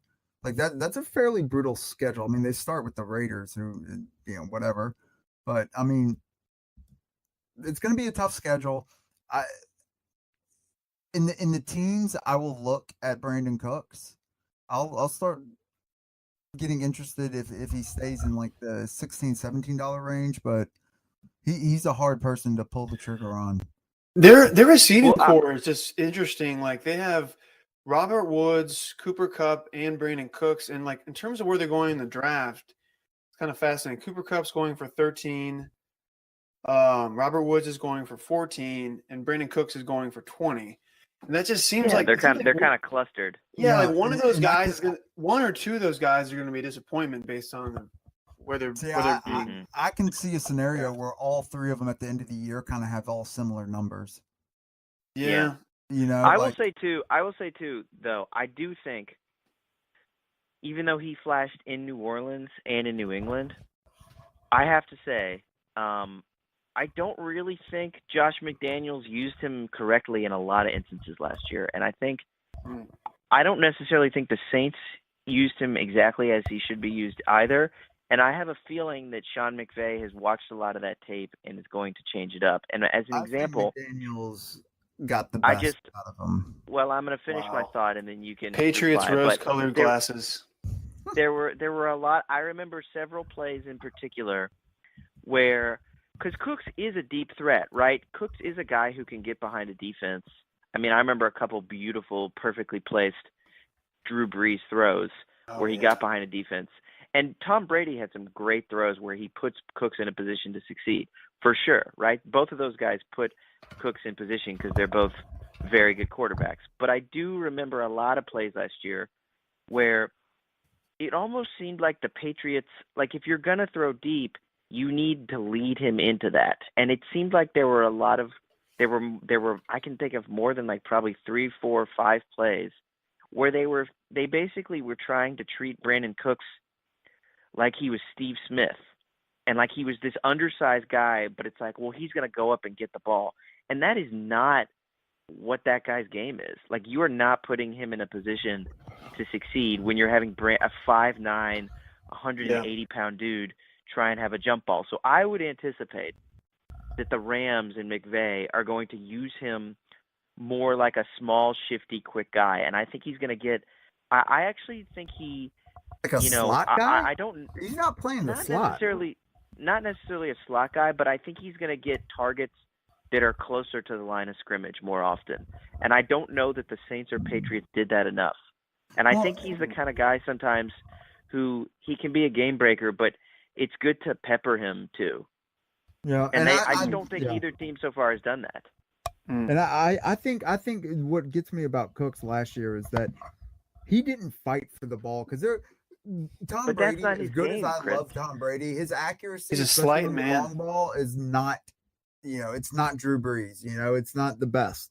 So, but he's not a physical receiver. If it's not right on target, he wasn't fighting for the ball the way like he was. But he's not. He's not a physical receiver. You had several years of tape in the NFL to see that he's not a physical receiver. So if you're putting him in a position to fight, if you're putting him in a position to fight for the ball, that's on the coaching staff. Well, okay, so but if he needs the ball to be Drew Brees accurate, because Drew Brees, in my opinion, is the most accurate passer in the NFL, and I think that's a fair take. And I think if you need him to be that accurate before he actually Jared Goff isn't going to give that to you. You know what I'm saying? Like if Tom Brady, who's not the most accurate, but I mean he's fairly accurate. It's pretty accurate. They're him and Breeze are both really accurate. He's accurate, but he's top 8. You know, like But Jared Goff don't you isn't think if giving you that. sure, but don't you think if I mean I won't I mean I agree, Yeah, but that's where I think that like having him catch passes that are closer to the line of scrimmage is going to mitigate the fact that Jared Goff isn't as accurate of a deep thrower. yeah. If he's not catching such long passes, Right. all right. And so Well, I think okay. McVay will use him a little better. Simmons, what do you think of Brandon Cooks this year? Well, no, I think it's kind of what I said earlier. I think they're going to have similar numbers across the board. Those three guys. I mean, I think Cooks. I will say I think Cooks is going to eat more than the other two, but I think his overall impact is going to be mitigated a bit by the presence of Cooper Kupp, who they want. You know, he's going to one more year of Cooper Kupp. He's going to a second year in the league. He's going to have more of a role probably. Robert Woods was like super effective. Talk about a crazy year he had last year. I mean, he had a really productive year. So I like Brandon Cooks though, but I see what Sam's saying. He's a burner. He's a quick little, dare I say, water bug-esque player of 5'10". He definitely is. Yeah. 183. I mean, he's like, he should have fought for more balls. I agree with that, but he can't physically. He's not a tenacious kind of player. He's more of just like a quick burner who gets behind the defense. Like in those years in New Orleans, I mean, I think he never has had over 1,200 yards. And a lot of his games came in like big bursts. You know, like a lot of his stats came in big bursts. Like he'd have, 150 yards, 2 touchdowns, and then next week have like 20 yards, So he's kind of feast or famine. So he's not usually the kind of player that I target, but I respect his game. And don't you think it's weird though that I always look at the end of the year and I always feel like given the kind of player he is and you just watch him on the field, I always feel like his reception total should be higher. And I feel like he should have more lines. He's obviously not the same player. And in a lot of ways, he's a very different player than Jarvis Landry. But I think he should have more lines, at least like a few lines here and there that are closer to Jarvis Landry kind of lines. Like more receptions. Yeah. No, I agree. Yeah, like 7 for 80 or something, I agree. He should get fed. He should get fed more. He had actually more of a he had a more steady year last year with the Patriots. Yeah. Kind of like Chad Johnson-esque with like a lot of like 7 for 80 and 6 for 90 stuff like that. Right. But speaking of the Patriots, it's like so frustrating because he did have a good year. Like there's no way you can look at it last year and be like, oh man, he disappointed because like he didn't. But like at the same time, you go away and at least me as a Patriots fan, I come away and I'm like, man, he kind of disappointed last year, even though no, he really didn't. He never had over 6 receptions in a game last year, which is disgusting for me. Makes me want to throw up all over myself. For a wide receiver, I mean, that's Sam. That goes to your point. He didn't get. I mean, he had his highest target games were 11. He had 11. He was targeted 11 times, twice. He never had one of those games where you're just being force fed the ball. 12 receptions, like 110 yards or something like that. Those are the kind of games I like to see. But really quickly, I want to touch on somebody I'm sure has gotten Kemp really hot and bothered. This is a New England Patriots player. You want to talk about post hype? This is like 5 years post hype. I am super interested and I've been really excited and I've been observing this player quite a bit. Cordell Patterson. Is that how you say his first name? Cordero. I don't know. Cordero. This guy, you want to talk about turning heads? There has been so many glowing blurbs written about this guy. This is a deep cut. This is really deep. I mean, this is like a sleeper, whatever is beyond a sleeper. Deep. I think he's going to have an interesting year based on his return yardage. He's technically the 4th receiver, but he's going to be the 3rd/2nd while Edelman's gone. But I'm intrigued by his punt return and kick return yards. He's going to be their full-time returner. You know he's going to be involved in some runs. You know he's going to be involved in the passing game a little bit. I'm intrigued. I think we've seen guys like Tyreek Hill his year, I think it was a couple of years ago, where he had 900 kickoff return yards and a touchdown. I think he only had like 600 receiving yards, and he had some rushing yards. I could see him having one of those kind of like all-purpose years where he's going to be viable based on his return yardage and then occasional gadget plays. And also I think he's going to be involved in the offense based on what I've been reading and just based on his talent. Like, he's by far the most explosive player on their team. Like, they're going to want to get him involved. Like, he's like the only player who can get behind the defense, like take the top off the defense. He's been playing amazing. Bill Belichick's been talking him up. When they trade, Bill Belichick traded for Cordero Patterson. Like, third round pick, right? Free agency, or was it a sixth round pick or something like that? I think it was a fourth or a fifth. It was that's fourth or a fifth, but still, like, bad. We just we like what he brings to the table. He can run the ball. He can return the ball. You know, he can catch the ball. Well, Belichick said to him, he said, "We're going to make you the player you should be." And to me, I mean, this is all preseason, and he could end up having just a complete disappointing season. But he has so much potential still. He's still very young. And if he can just catch the ball, his issue is always he couldn't catch the ball. He couldn't learn the offense. And I admit that the Patriots offense is complicated, so he could have some issues there. But I don't know. He's like basically no risk, very high reward. I think he'll have immediate rewards in the first 4 weeks with Edelman out. And then beyond that, I think he's going to have value. I mean, I don't know. If he's returning kicks and punts, and he's getting gadget plays, and he's getting a few receptions, he could have like 8 points a game, 8 fantasy points a game, or maybe more some weeks. Let me just say that in my dynasty league, he got traded to New England, and in a fit of I don't know what, I quickly traded for Cordero Patterson in my dynasty league. And probably because I gave up James White and Theo Riddick in a PPR league. I gave them both up to get Cordero Patterson, which I am now having a little bit of buyer's remorse on, I will admit. But I am all in on Cordero Patterson because I do agree. He's got that skills. It's just like, can he put it all together?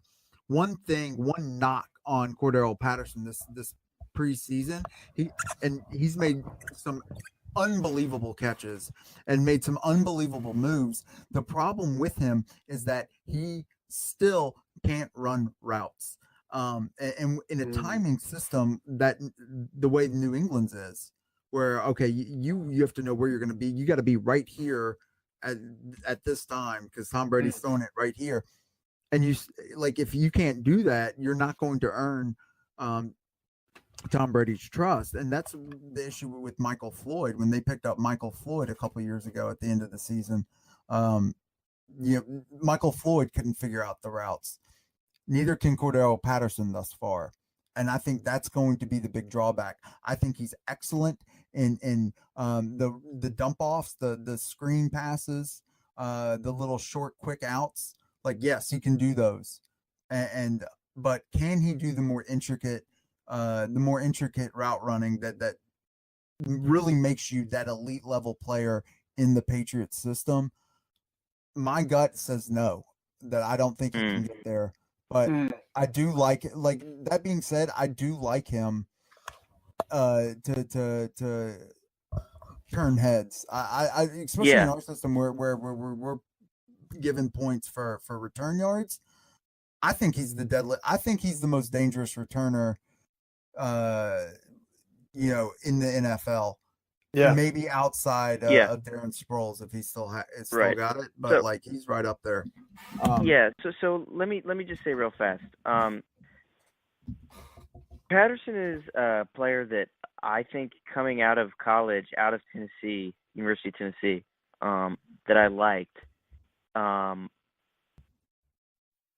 to Kemp's point, if I recall correctly, like the scouting report on him was like athletic freak, really good return guy. Like in the open field, he's a beast. But also, the con was like he doesn't really know how to play football, right? And at the time, it was like, oh, okay, well that'll be fine because he was the second receiver taken in the 2013 draft. He was 2 picks after the first receiver, and they were kind of grouped together. Do you guys know who that other receiver was? I have no idea, but I'm curious. The 2013 draft? Yep. DeAndre Hopkins. Good guess. That was DeAndre man. Hopkins. Wow. Right? So Wow. Hopkins and Patterson were mentioned in tandem, and obviously we know what has transpired. Now Patterson is on his 3rd team, right? That's always a bit of a red flag to me. I think that the Patriots do have a way of getting the most out of players and getting value and use out of players that other teams haven't. Yep. To me, I think that is going to manifest itself more in terms of the real game. And I just don't know, Simmons, to your point about being disgusted if a player doesn't have 6 catches all year or, whatever. It doesn't have that volume that you want. I'm just not sure that this is the kind of player that you're going to want to rely on for volume because he just doesn't have a lot that isn't related to the return game. I mean, you look at his receiving, his highest reception total in his 5-year career thus far is 49, and the others are 45, 33, 31, and then in the worst year, he had 2 receptions, right? So Yeah. he's really dependent on these returns, and he has 5 total return touchdowns in 5 years, which is for a return man, that's pretty good. That's not bad. But, I think the combination of the kind of player he is and being kind of unreliable, maybe not knowing how to run precision routes like Kemp is talking about, and you combine that with something that has been one of my kind of maxims and my philosophies for drafting for a number of years, which is the Patriots consistently have a very good offense, but very rarely do they have a player that I necessarily want in fantasy because they spread it around so much and they they overthink things a lot. Now, a lot of times that means that they do outsmart the other team because the NFL is full of really dumb teams and really dumb coaches. But a lot of times they're just being smart asses and wise asses just to do it. And so the guy who has 22 touches in week 4 will just not see the field in week 5, right? Yeah. And I think the combination of that philosophy overall and Patterson's sort of inconsistencies is going to kind of yield this season where, there are going to be weeks where Cordero Patterson has 18, 20, 24 fantasy points, but then you're going to have a month or 6 weeks of really low numbers. And, with the exception of a guy like Dion Lewis or Gronk when he's healthy, and sometimes Edelman, Welker, there just aren't guys. He's going to be one of these ancillary Patriots players that any given week, I'm just not going to really trust him to get the kind of production and be on the field where it's like, okay, he's my flex guy. What do I need out of him? I'm looking for 10 or 12 points. And there's just no week where I feel like, given what we've seen so far and given the organization he's playing for, I could be comfortable with being okay, this guy is going to get me 12. Usually he's either going to get me 22 or he's going to get me 0. And I think, Simmons, you and I both agree that's usually not the kind of player we gravitate toward when we're trying to find guys to put on our teams. Yeah, no, I agree. Oh, hold on, Cam. Let me just address some of the stuff he said. No, I agree with you a lot of what you said, and he's not normally the type of player that I go after. I think so one of the reasons why he kind of sprung into my head as a possible deep fantasy sleeper is because of what happened a couple of years ago. So Tyreek Hill finished as the number 5 wide receiver in our league that year. Okay. He had 267 rushing yards, 3 touchdowns. He had 61 receptions, 590 receiving yards. He did have 6 touchdowns there. and then he had 975 return yards and 3 touchdowns. So he had a lot of touchdowns, which kind of vaulted him up higher, I think. But I think Patterson has a chance for that kind of like all-purpose type year where he can be like a poor man's Tyreek Hill. I'm not saying he's gonna like, get 10 points a game or be necessarily very consistent, but I think he is the most explosive guy in that team. I could see him being one of those kind of guys who gets like 3 targets and like a deep touchdown catch like every 3 weeks or something, and finishes with like not very good numbers. And he is kind of feast or famine. But I do think like the return yardage and like the fact that he is the most athletic guy they have will kind of might force them to use him a little bit more. But no, I'm not expecting him to be like a reliable PPR guy or anything like that. But I think it kind of is similar to what happened with Sproles when Sproles went from the Chargers to New Orleans. Everybody wasn't expecting much, but they were expecting exactly what he did with the Chargers. But the way they used him was so different and so innovative and everything. And I feel like the Patriots I think they realize what they have with this guy. He is a freak.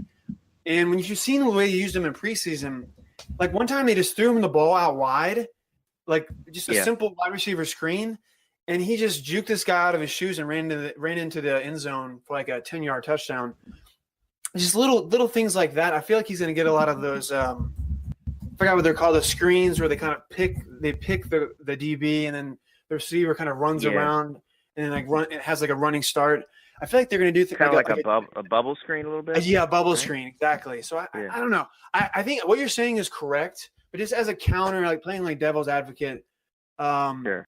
I think he's got a lot of potential, and I hate to say it, but the Patriots do these reclamation projects. They have a lot of history with success with these guys, and if he can be like if he's just running like just the old Madden just like go deep route every single time, I feel like that's going to open up their offense a lot, and I think there's going to be times where he gets behind the defense. So I'm just intrigued by him. I mean, he's going to probably go for $0. He probably won't get drafted. Well, and let me say that I think something that works in Patterson's favor is that at least to start the season, like I feel like he is going to be a weapon to start the season just out of necessity, because like they don't have anybody.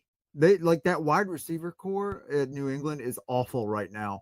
I mean, everybody in New England is panicked about it. They're like, oh man, we got to sign Dez. We got to trade for Demaryius Thomas, because apparently that's a rumor out there right now. Oh, that would be nice. There's got to be another running back. Should we bring Jeremy Maclin in and work him out? Because Eric Decker sucks. Like he's probably not making the team. It's gonna be Hogan at the 1, Philip Dorsett, I guess, at the 2, Cordell Patterson at the 3, and I think Cordell Patterson has shown out better than Dorsett, so he's going to be the 2. Maybe Dorsett plays a slot role, but so like with that, if that's your lineup, like he's going to be out there. He's going to be getting targets just out of necessity. I mean, he had 9 targets the other night. Yeah, like he again, take preseason with a good grain of salt. Yeah, I am. But right. like I do think like he is going unless you're declaring Lamar Jackson a failure already. Yes, take it with a grain of salt. He had a nice game. You don't know. Like I texted Sam and just basically bashed Lamar Jackson because he looks lost out there. He did play better. 2 touchdowns last night. He did play better, but like after the we take it with a grain of salt. Take it with a grain of salt. Right? But I did say he looks lost out there, and I drafted him in my dynasty league, and I'm like I've got again drafter's remorse now because I'm so because I could have had Royce Freeman, and instead I picked Lamar Jackson on the strength of Sam Abramson's recommendation. So and also it's all Sam's fault. The stats he put up in college were otherworldly. They were. And if he gets, if he starts, like like he's got the cheat code because he can run. He can use his feet because Right. Kemp, are you opening a door or are you farting? I can't tell. That's my chair. It's the chair. It's creaking. Heavy one Well, or the can other. I just go back to something that Simmons said? Okay, because I take his point, and I know he's not trying to. I know you're not saying that this guy is going to be Tyreek Hill or Sproles, Yeah. but like, and yes, Sproles' role did change Like when he Blue's moved Clues. to New Orleans, Yeah. but like he was also pretty good with Rivers in San Diego, and like It's true. obviously It's we true. know how good Tyreek Hill is, and it's like we don't have.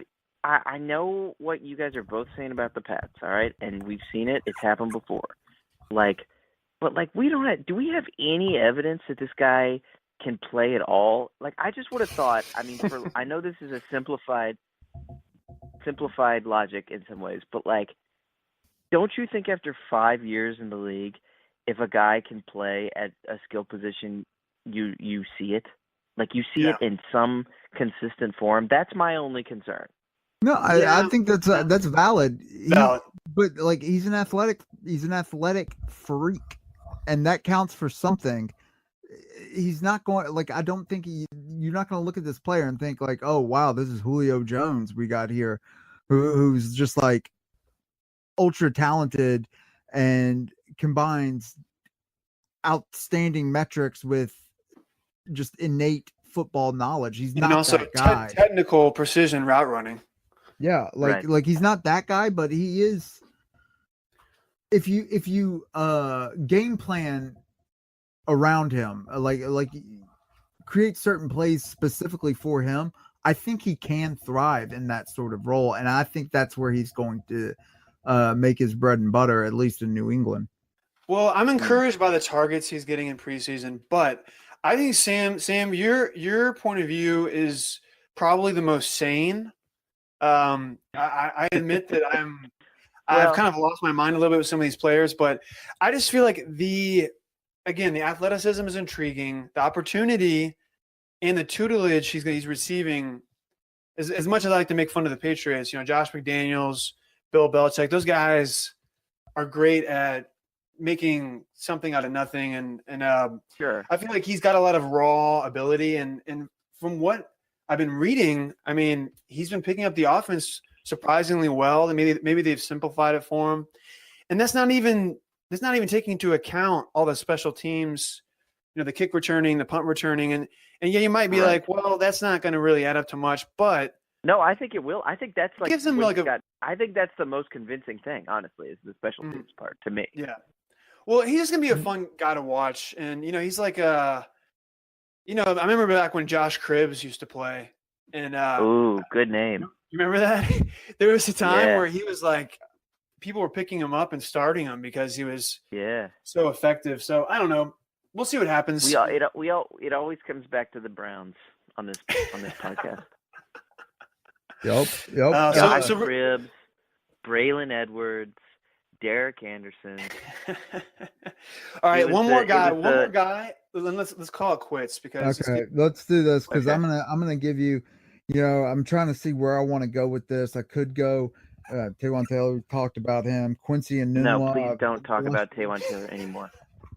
I've just gushed about Quincy and Nunwa. No. We could go Anthony Miller, the rookie out of Chicago, who I also like, but I am going to go John Brown out of Baltimore. I like John Brown this year a lot. I think he's kind of under the radar there. Him and Michael Crabtree. Michael Crabtree is currently projected as the wide receiver 1 there. But John Brown has been getting all the headlines, and he's like the sickle cell what is that condition or a disease? I don't know, but whatever it is, it's not sickle cell trait. There you go.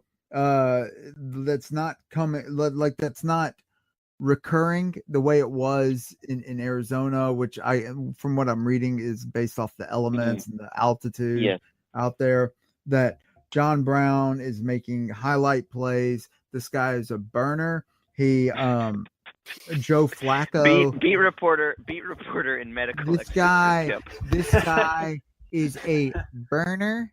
Okay, he loves to burn, and Burns all night. and God, with burns all Joe day. Flacco's just cannon of an arm, like it's like a match made in heaven there. Definitely. I think Mr. Reliable. Joe Flacco. Oh wow. Yeah, I'm trying to make a case for John Brown, and I realized that I just threw out Joe Flacco, and it erases But all he's been getting a lot of positive press though, Flacco. He's like Lamar Jackson has lit a fire underneath him, and the statue. They call him the statue. They call Flacco the statue because he doesn't move in the pocket at all. He's Marino-esque, Carson Palmer-esque. But he had a horrific year last year, and he can only go up. Carson Daly-esque. Carson Daly-esque. Man.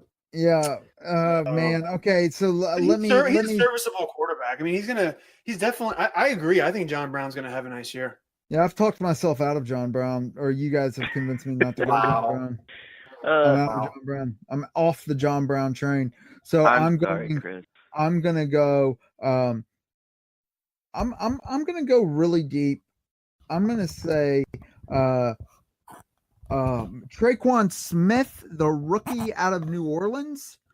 Yeah, I like talked about him, but yeah, we haven't already talked about him. Well, you did in the last one because remember I was saying, do you think he's the next Brashad Perriman? Oh yeah. All right. Jake Kumaro, boom, done. Green Bay.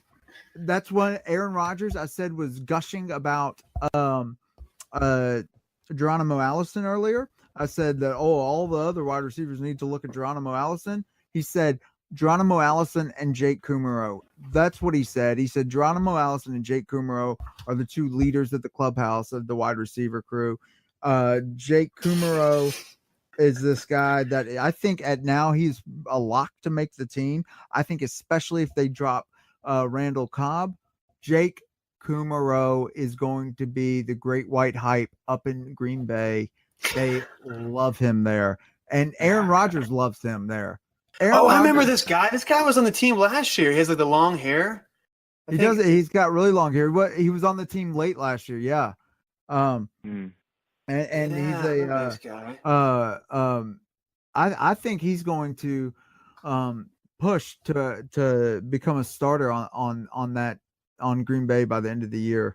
So be on the lookout. Jake Kumaro, you heard it here first. I'm watching a highlight of Deshaun Kaiser throwing him a 82-yard touchdown. He looks pretty big. He looks like a big guy. That's the good stuff. Yeah, that's what you should base your entire draft strategy on. Is Deshaun Kaiser and Jake Kumaro. Jake Kumaro, brother. Hey, it's a good way to end pod. His dad is a first-round draft pick from like Miami Dolphins, and his cousin is Joey Bosa. Okay, I don't need his family tree, but that means his pedigree. If we're looking at him like horses, he's got a good pedigree. He's in the same draft with his dad. We've been way too positive here. Why don't we all end with one guy, another guy we're fading? Okay. All right. Can I go first? Yeah, go. Okay. Maybe the most puzzling signing of the offseason for me, one of the more puzzling signings, especially given the fit, is Paul Richardson going to Washington. This guy sort of flashed in and out, was very inconsistent. When he did flash and pop in Seattle, he looked good, I have to say. But he mostly was like a deep guy, and he's going to an offense where, presumably if Josh Doxson is healthy, Josh Doxson is like a better version of what Richardson does in some ways. But also, neither of them might be a great fit with Alex Smith, who, while he's proven himself to be a very competent and reliable quarterback in a lot of ways, and he was a really good fantasy quarterback last year, he's just not a guy that like you can rely on a whole lot to throw deep. And I understand he threw deep last year. Yes, Sam, he threw deep last year. That was on a lot of blown coverages where he just was literally throwing the ball to Tyreek Hill when no one was within 20 yards of Tyreek Hill. So, not relying on that being, assuming that that's not a reliable thing in the NFL, I just don't know why the Washington would want him given the quarterback that they signed or traded for or whatever it was, which they did, by the way, before the Super Bowl. They did it really early in the cycle of off-season moves. I remember that. That was so early. I just don't know why. Very odd. I don't know why Paul Richardson would choose to go there, and I just don't think. I don't know what his fantasy value is, but to the extent that he has any, if he had under 30 catches this year, I would not be surprised. And let me just push back on that because Going for $0, by the way. Josh Doxson Ooh, yeah. at this point, I think we can, unless something magical happens, he's a bust. He's not. Wow. He's not going to turn out, which sucks because I loved him coming out into the draft. I thought he was a man. I You thought had he him was- last year. You had him on your team. I thought he was but I was waiting for him to come to bust out. He He had moments. He had moments, flashes of brilliance. He did, but like whatever, it's like he's been an utter disappointment, which is sad. No, I that's don't a good think- response, Kemp. He No. did have good moments, but whatever. He had it's like okay, he had 2 good moments. Like what? Okay, thanks for that. Where everything else he disappeared. I thought didn't he have like 6 touchdowns? Let's see. Josh Doxson. I remember he got like a touchdown in 1 yard. Like this was his. He was kind of that way. He was like a No, I tight- don't like 1998 tight end, like a 1 right. yard. One Because reception, Zach 52 Crockett- yards and a touchdown. Fullback. Like Yeah, he was 35 for 502 and 6 touchdowns. yeah, 6 touchdowns, Not horrible. two a for rookie year. 16, 3 for 34. Like He's 2 for made of 28. glass. Yeah, he's made of glass. Here's his stat line: 1 for 1 and 1 touchdown.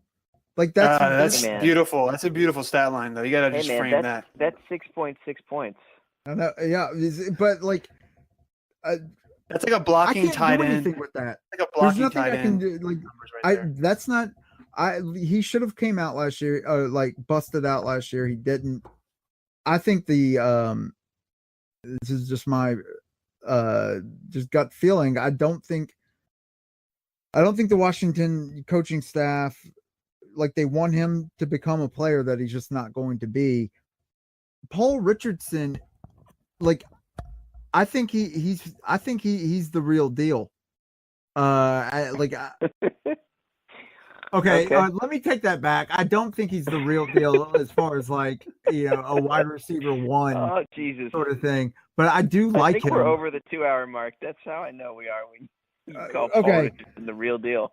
Yeah. All right. Well, listen. Let's let keep me this let me moving. give you my fade is Marvin Jones. He was the wide Yeah. receiver like 9 or 10 last year. Yeah. And I think you could still like him and say, oh, he's not going to be a wide receiver 10. He might be a top 24 wide receiver, which puts him squarely at a wide receiver 2. I think he goes below that. Marvin Jones just doesn't excite me. And I Okay, think they have him Nick listed as a Holliday wide second. receiver 22 right now. He's going for $21, just to give you some context. Yeah, He's been one of I'm those with you there, guys. Kemp. That, I like, agree. he's been one of those guys at that in mock drafts where he's that last guy on a tier that so he gets bid up. And I do at a certain price point I do like him, but I just think with Golden Tate there, with Kenny Galladay there, I love Galladay too. yeah, like I think there's I think there's better options to be Theo had. Riddick is there. Yeah, Waterberg I'd short. rather I have think- Chris Hogan at 15 or 13 or whatever he's going at. $21 for Marvin Jones is insane. Yeah.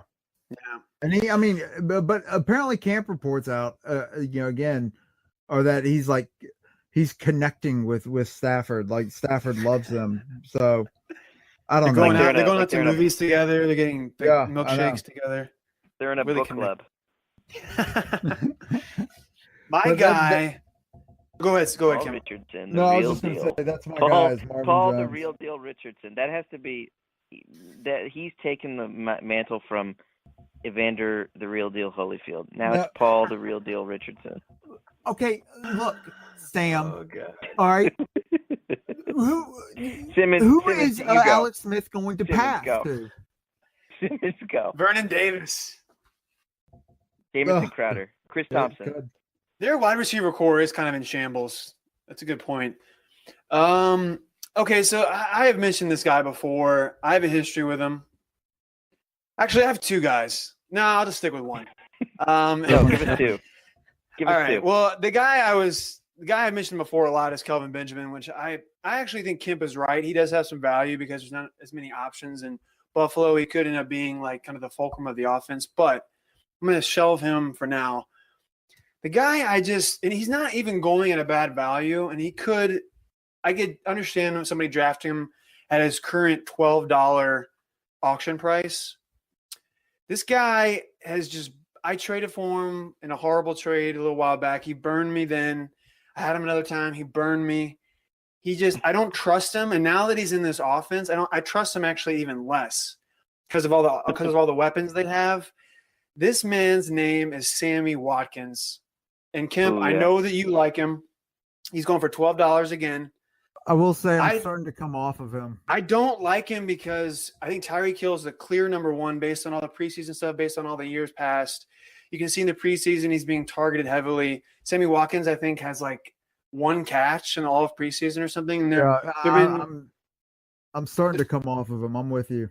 there have been reports that like it's just not clicking that well with the QB and maybe even the coaching staff. I don't know. I don't think it's like animosity. I think he's just kind of like, maybe he just doesn't understand the playbook or whatever. And he's kind of, if you think about it, he's like the fourth option. You got Kareem Hunt, you got Travis Kelce, you got Tyreek Hill, and then you got Sammy Watkins. I mean, I think he could, as the year goes on, he could end up being, a productive receiver. People are like, oh, he's such a steal. He's such a steal where he's going. He's ranked the 36th wide receiver. So you could probably get him at a good value if you like him. But I don't see it. He's always burned me. I just don't see it with him. So I will not be drafting. Yeah, I think he's a more valuable real life football player than fantasy football player. Yeah, I totally agree with that. I totally agree with that. Look, can I get one other name I want to throw out there? Nelson Aguilar is like there is starting to build this hype, especially with Alshon Jeffrey and his status becoming more and more unclear. There's becoming more and more hype on Nelson Aguilar. I cannot get behind. Part of me is intrigued by him, but I'm just like, I can't get there. I can't get there with him. I don't think he's that talented of a player. I think he's even less talented if he has to take on that wide receiver one role. I think he thrived out in the slot, but if he is pressed to take on Alshon Jeffrey's role, he is going to get shut down. And excuse me, even in the slot, like if you look at his stats last year, like I'm minus one game, I'm like there's nothing there that is getting me all hot and bothered. I don't like him. I don't think he's that good of a player. I mean, where am I wrong on this analysis here? Because everything I'm looking at is really high on Nelson Aguilar. Hey, we didn't say anything, man. We're just. I'm saying. That's a very good Bill O'Reilly tactic you just used there, Kemp. Tell me where I'm wrong. Yes, tell me, please. No, I mean, the whole thing with Alshon Jeffries is worth monitoring, but it looks like Aguilar has his own injury. He's day to day right now with that whole offense. I would just guess a groin, because I always guess groin for some reason, but it looks like lower body, whatever that is. So it's probably his groin. He probably has a torn groin, Nelson Aguilar. So I would Out for the year. Yeah. I would steer clear of him. No, I mean he's kind of like Randall Cobb in my mind. He's just, I mean, I cannot imagine him being the number one wide receiver. He's kind of a slot guy. He's a complimentary piece. He had a great year last year, I thought, just like in terms of he's kind of how lean effective he and was. slight also. He's not a real Yeah. sturdy receiver. He's a slasher. He's a slant guy. Yeah. A lot of like over the middle, short So little you passes. don't- so you don't- I love. But Kemp, you don't like Aguilar. And here's another guy, Kenny Stills, Okay, another guy he that didn't- he's on- doesn't like I guess I'm going to take that as a yes. I don't like him. yes. No, I don't like him. I don't like Kenny Stills. Gets hyped up on everything. Oh, get this guy, super sleeper, Kenny Stills. I don't like him. So people are saying he has a chance to be the number one wide Yeah. receiver Because for the Devontae Parker Dolphins. has kind of been a mess. Devontae Parker's just like not had a good camp at all. Yeah, he hasn't. But who does actually the kind of Dolphins like have to throw to somebody, right? Yeah. Well, I like Devontae Parker, actually. I thought he was serviceable before he got injured with Jay Cutler. I thought he was pretty good. And he's going up against Xavier Howard, the cornerback, with the reports, he's getting shut down by Xavier Howard. That by definition means that they're viewing Devontae Parker as the number one wide receiver because Xavier Howard shadows the number one wide receiver. Is Xavier Howard really good? Yeah, I think he's a stud cornerback. I think he's one of the top cornerbacks in the NFL. Well, So let me ask you this, Kemp. Who are the top three? Who would you predict are the top three target getters on the Dolphins in 2018? Oh God. Oh, disgusting. Even thinking about that. Yeah, the team is going to be so bad. But by the way, you don't actually have to answer that because I don't really. Kenyon Drake. Pretty dregs. Yeah, Drake might be in there, but like the point there is that I don't love Stills the player, but it's hard to imagine. It's hard for me to imagine a scenario where Stills isn't in the top three. Yeah, right? I mean, but yeah, Amendola for 3 games before his body breaks apart. Albert Wilson. I forgot about Amendola. Amendola is actually kind of interesting. Wait a minute, you think Albert Wilson's going to have more targets than Kenny Stills? Do you? I mean, you might be right, but I don't know. I don't have enough of a. It's not that I think he's going to have more targets. It's that Kenny Stills, you can't just plug him in. Like, you have to be, okay, I think this is, like, there's too much research you have to do each week for Kenny Stills and too much racking of your brain to, like, okay, he's got a good matchup this week. Oh, should I start him over, this other guy? I don't know. Like, and then on Sunday at 11:45, you're like switching him in and then switching him out and then putting him back in and then putting him back out. And you're never satisfied. And you don't know what to do, and you're in the car, and your wife is knocking on the window telling you to come inside. Exactly. He is the poster child of heartburn. All right. That I don't want any part of him. Yeah, I don't. That's tough because I kind of see what Sam is hinting at is that if he is the number one wide receiver, he's going to have value. He's going to have some value. Yeah, he's going to be. And like, if you look at his stats year by year, he's actually kind of underrated because he's never been like the focal point of any offense, but he's always been able to produce. I mean, last year, even he had 847 receiving yards. Before that, 720, then 440, which is bad, then 931 with the Saints, and 641 before that. So, I mean, if he's given more volume. He's definitely a streaky player, though. Yeah, he is. Definitely he's got 7 for 180 and a touchdown one week, 5 for 98 and a touchdown, 1 for 8, 2 for 18, 1 for 13, 3 for 13. That's unacceptable. I can't deal with players like that. The swings on him are like way too much. He's not consistent like Cordell Patterson. Exactly. Yeah, he's not consistent. That's where you I want mean, to go don't back you to. think though, if he plays 16 games, I feel like Kenny Stills is going to get 120 targets. He got No? 106 last year, and he wasn't. There you go. He's not going to be as And high in that the was hierarchy. Jarvis Landry got 340 targets last year. 340. Right. No, he didn't get No, no. 340. He had like I just wanted to 180. He had a anyway. lot though. I think he might have led. Let's see. He if couldn't led even the- break 1,000 yards. It was pathetic. 340 would be Bless him. over 20 for the whole year. That would be awesome. Would be incredible. So yeah, Landry had 161 last year, which was fourth in the Fourth, league behind Fitzgerald, Antonio Brown, and DeAndre Hopkins at 174. Yeah. Wow. So in our lifetimes, I want to see a receiver get 340 targets, and I want to see a 6'7" running back.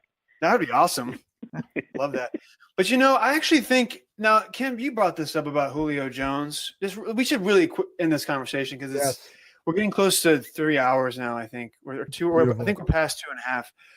But Julio Jones, I'm starting to come around to him a little bit because if you would so last year in our league, he finished as the, I think, 7th best wide receiver. And it's been well documented. He only had 3 touchdowns. I mean, I think only one wide receiver had double-digit touchdowns last year, which is kind of weird. It's just a weird year for wide receivers. DeAndre Hopkins had 13, and Antonio Brown had 9, and then that was, I think the most anyone else had was 9. But anyways, if Julio can just bring that number up to like 8 or like 7, or like just have like a normal Julio Jones year. He's never been a big touchdown guy, but he's going to have a hell of a year because he had a lot of receiving yards. And I'm not saying I'm going to draft him, but I'm kind of starting to come around a little bit to him as just a guy who just has kind of like more touchdowns, same amount of receptions, 88, similar number of receiving yards, 1,400, and has more of like three touchdowns is insane. Yeah, that's such a small amount. It's kind of insane. That's such an outlier. If he had just like 4 more touchdowns, he would have been the 3rd best receiver instead of the 7th by a long shot. So wow, yeah, that's a great bet. Actually, yeah, he just needed some more touchdowns. But like the fact that he's 7th best with only 3 touchdowns is crazy. Look at the list of guys around him. Besides Adam Thielen, everybody else has well over 3 touchdowns. If you look at Julio Jones, I would love to know historically, Kemp. Before you go, I would just love to know historically. 148 targets last year. By the way, 203 targets in 2015. 136 for 1871, and still only, I guess, still only 8 touchdowns. But that was an insane year. But yeah, 148 targets last year, 3 touchdowns. I would love to know the list of guys who've had at least 140 targets and only had 3 touchdowns. I bet it is very small. It might be him. It might be a list of 1. Yeah, it might be a list of 1. That does not happen. He's never gotten a lot of touchdowns though. That's one thing I will he say. Hasn't. He's got. Let me ask you this. You may know this if you've looked closely or just looked right now. But in 7 seasons in the league, how many years has he had double-digit touchdowns? I know that because I'm looking at it, but Kemp, okay. maybe you already talked about this too. I want to say he hasn't had double, or maybe he has like one. He's had 1 year. 1 year. That's second year. Like Julio Jones, on just a talent perspective, like he is almost he's a clone of Calvin Johnson. Like he's that talented on metrics alone. He is such a good wide receiver. Is he? He's the real deal, much like Paul Richardson. Well, he get off my Paul Richardson take. That was an awesome take. I think he's going to be the number 1. He's going to be the deep threat. Let me just say that. He's going to take the Tyreek Hill role is where I was going with that. All right? Yeah. Understood. But Julio Jones is Calvin Johnson-esque good. Yeah, definitely. And I like better route runner too, I would say. And Yeah. and Matt Ryan constantly looks for him. Mhm. He had a I think the down year breakaway last year. speed. I actually think the breakaway speed is a little better than Calvin too. Oh, yeah. Yes, I agree. I hope he gets more if he could get 200 targets again. God, I'm looking at his 2015 year. Oh, it's 1,800 insane. yards, 8 touchdowns, Even 136 receptions. even as someone who worships at the church is in the church of Jerry Rice, you have to be impressed by that, right? No, it's insane. It's not as great as Jerry Rice's 20-plus touchdown season in 12 No, but games. it's That like Randy like Moss said those he broke, receptions. which he didn't. Yeah, but Anyways. those receptions No, he didn't. and yardage He total is just. I mean, that's anyone, Yeah. any receiving enthusiast has to appreciate that. 136 100 receptions is so eye-popping. My mouth started salivating, and I am kind of hungry. Maybe that's why, but just seeing the 136 receptions on For the screen, 116.9 yards a game. And that's outrageous. That's just it makes me, oh God. I mean, only Julio Jones could have 88 catches for 1,444 yards and 3 touchdowns, and like he's looked at as a disappointment from last year. Like Yeah. that is such a great stat line for any other wide receiver. For Julio Jones, like he's kind of being downplayed this year. It's kind of like, oh, does he still have it? You know, and which is just insane. Like he's a But great. is anyone really saying? Does he still have it? Does anyone think that? Well, but nobody's looking at him. Everybody's saying, "Oh, ODB, oh, Antonio Brown, oh, DeAndre Hopkins," and insofar as you're Well, still in that Antonio top, Brown is a ridiculous player. To be fair, he is. Julio right now is the third wide receiver in the tier, in that top tier. $52 on average. And just to give you some perspective, Odell Beckham's going for 49, Keenan Allen 47, Michael Thomas 46, AJ Green 39. At the very top, Antonio Brown 65, and Hopkins 53, which is kind of don't you think Hopkins should be at the top? I guess Brown's in a better offense. What did you say Julio was compared to Beckham and Hopkins? Julio is 52. Beckham is 49. That's crazy. Okay. So, I mean, what jumps out to me there is this, and I don't even know that it's totally unfounded, but that Antonio Brown is that much more than the second receiver. I mean, he's going for $12 more than on average than the second guy. Which is crazy considering the year that Hopkins What's had Antonio Brown? with like horrible quarterbacks most of the time. Did you say Antonio 65. Brown is 60? 65. 65. He's the most expensive player right now out of all the positions.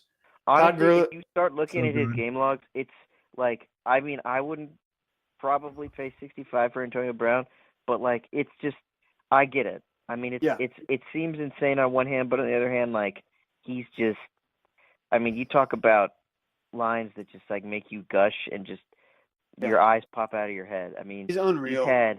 He's had 5 straight seasons where he's had at least 100 catches.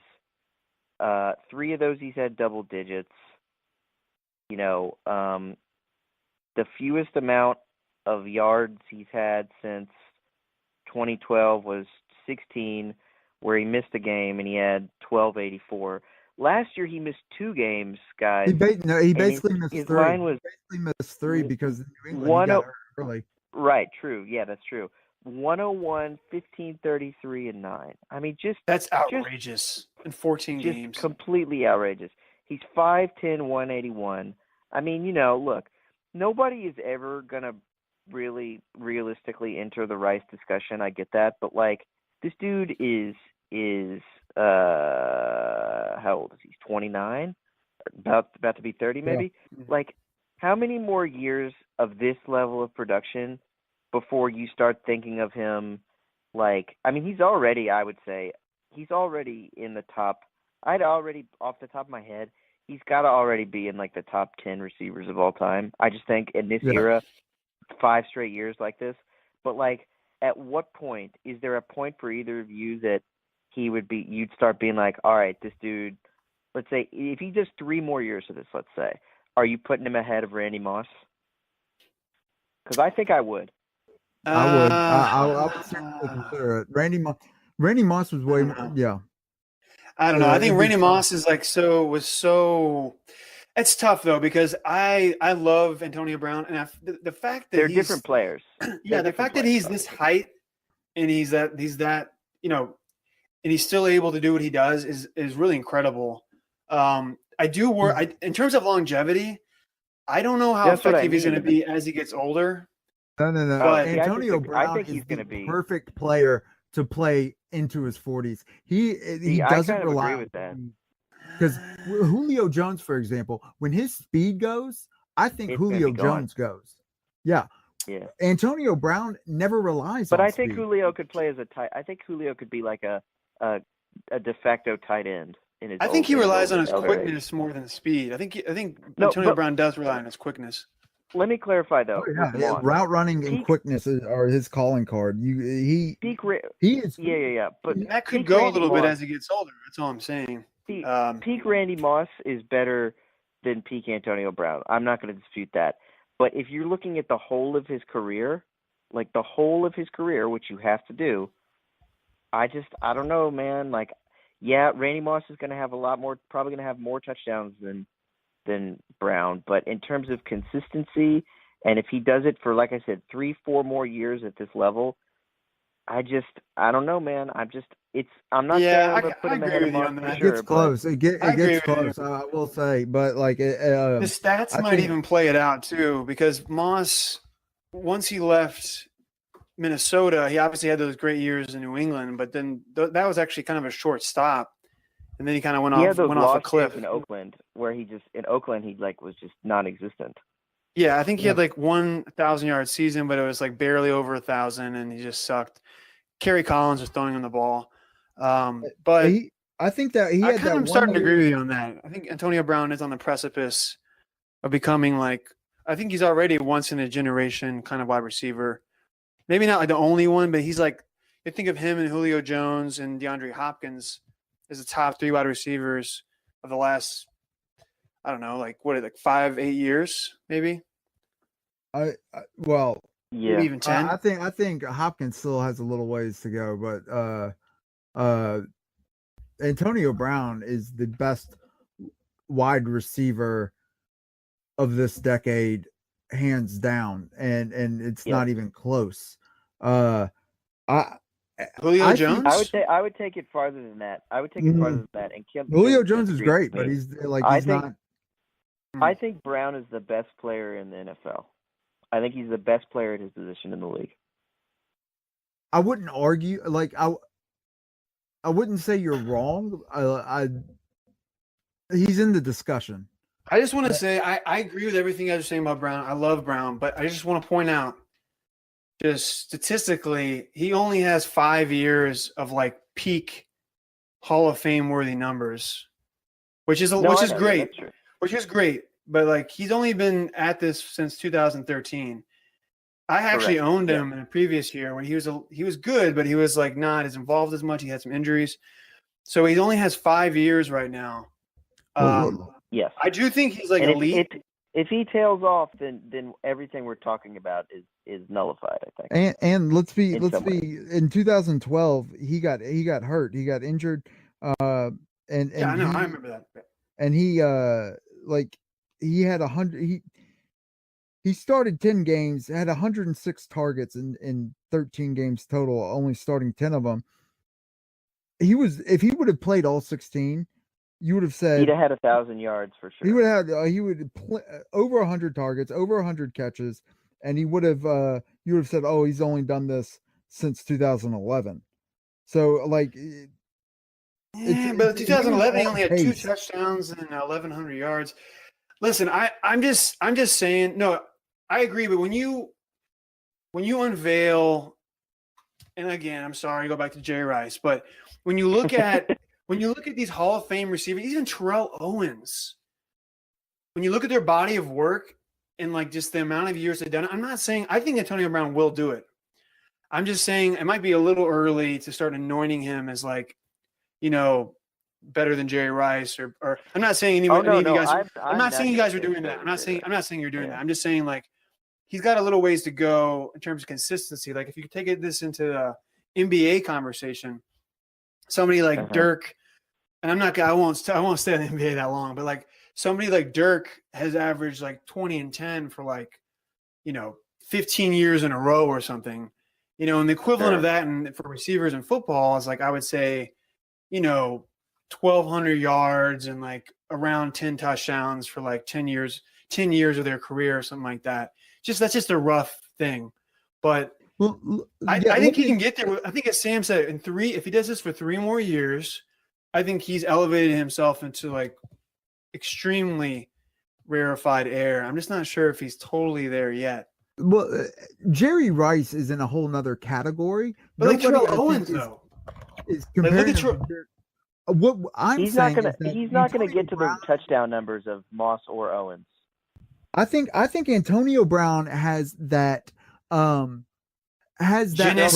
players to play to age 40, to where if he does, he can get close to Jerry Rice. I think that is in his range of outcomes.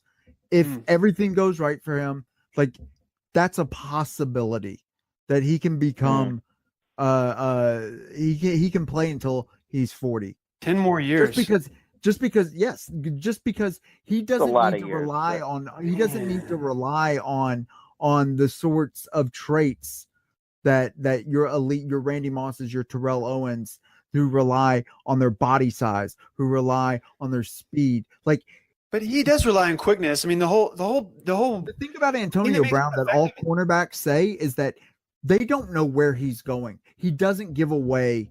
He is a master at not giving away his route until the moment he does it. He's an amazing route runner. He really all is. The other one thing that is insane though about him is that I'm looking at this now just to reaffirm what we're talking about here. Like, he's 48th all time in yardage right now. He's got 9,910 yards, and he's not even halfway to Jerry Rice in yardage.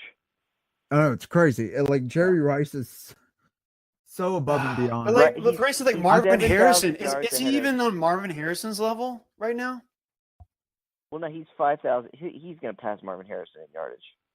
But like in terms of like just the way his, I agree with that. I'm just saying like if you look, well, it's not totally a given, but chances are yes, because like 5,000 yards, probably he will be like 4 seasons, 4 or 5 seasons, probably. It could be less, but I'm just saying like there are receivers we forget about, like Reggie Wayne, Marvin Harrison, Rod Smith, they're all within 400 yards of each other, just over 14,000, and they also, I mean, especially in the case of Wayne and Marvin Harrison. Harrison's got 128 touchdowns all time. Reggie Wayne has 82. Antonio Brown is at 59 right now. So he has a ways to go, and it's certainly not a given that it's going to happen. I'm looking at the pace that he set, and I'm looking at the way that not only is he not tailing off, but in a lot of ways he's like getting better.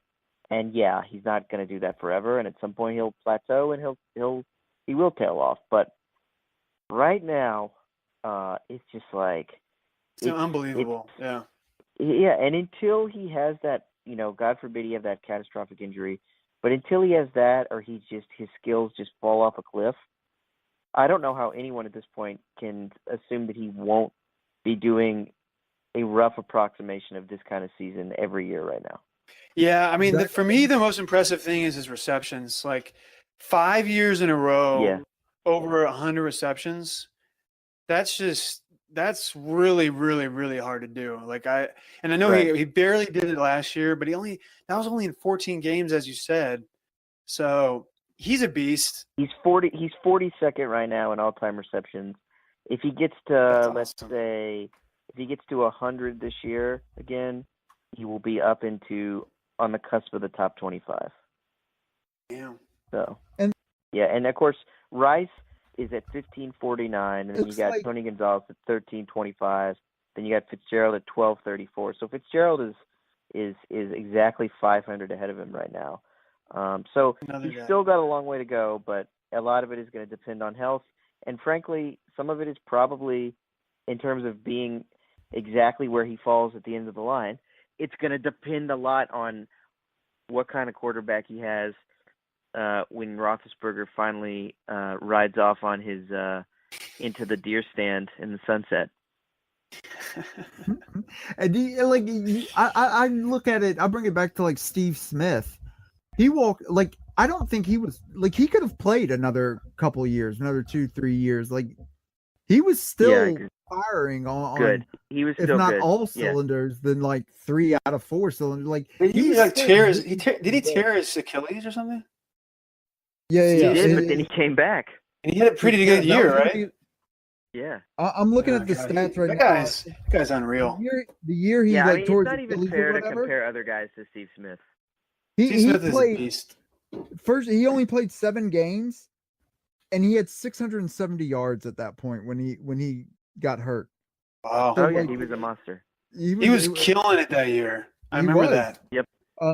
But so like and it's those types of players that don't need that the speed will go and they'll still be just as effective or close to just as effective because they don't rely on speed. They rely on smarts. They rely on the ability to run routes effectively in order to get open. And just building a rapport. So I think that's where Antonio Brown is in my eyes. I could see him putting together like 3 to 5 more elite years and then kind of settling into like the dreadlock Jerry Rice years where he was just, getting like 70 catches for like 900 yards and like, just doing that for like another 5 years. And if he does that, he's going to be way up in the leaderboards across the board if he just kind of pads his stats at the end of his career. But like, I mean, when he gets older, obviously his skills are going to diminish. Even if he's a perfect route runner, speed from the DB is going to counteract a lot of what he can do. So it's just natural for him to kind of fall off a little bit. But I do agree that he's like very tricky. He's very creative in his routes. And no, I expect him to one be guy one we're of the forgetting all-timers. about here is Larry Fitzgerald, who That's is what I was also saying. the Yeah, same. he's way up there too. And imagine Larry Fitzgerald if he had a competent quarterback for a majority of his career. He had like Peyton Manning his whole career. He had what, 2-3 years of good Kurt Warner? Of like old Kurt Warner. Or bearded Kurt Warner, but bearded Kurt Warner. If he had Peyton Manning or Aaron Rodgers or Drew Brees, I mean, we're naming all the really good quarterbacks here. Rodgers, Manning, Jeff Garcia, obviously. Phillip Rivers. Honestly, I think if he Tim had Rattay, if he had an Tony Andy Romo. Dalton for some of these years, like you're talking Spurgeon win. I honestly believe you're talking he is approaching Jerry Rice territory if he had those, because I mean Seneca Wallace. He had like TJ Logan or something for a quarterback in 2012 and still put up 800 yards. Drew Stanton, right? Yeah, like just like nobody's for like Joe a full Webb. season. Joe Webb. Interception machine. Carson you guys Palmer. remember Ryan Lindley? Do you remember Ryan Lindley? That's right. Yes, I remember him all too well. That kind of sums up Larry Fitzgerald's post Warner years. Yeah, it's been awful. You feel bad for the guy almost because, like, man, he talk about bad circumstance for him because he's had some terrible QBs. He really has, and it's a shame because he's in the kind of twilight of his prime, I guess, or you could even say career, and he's still putting up great numbers, but they could be even better if he had a serviceable. Oh God, they could have been so much more, and he's still like, I want to say top 5, top 6 in all-time yards as it is. See, the thing with Jerry Rice is he's kind of similar to Larry Fitzgerald. He never had great quarterbacks. He never had a great system. He was basically just doing it all himself. So I think that just adds another feather in Jerry Rice's cap. I mean, this guy.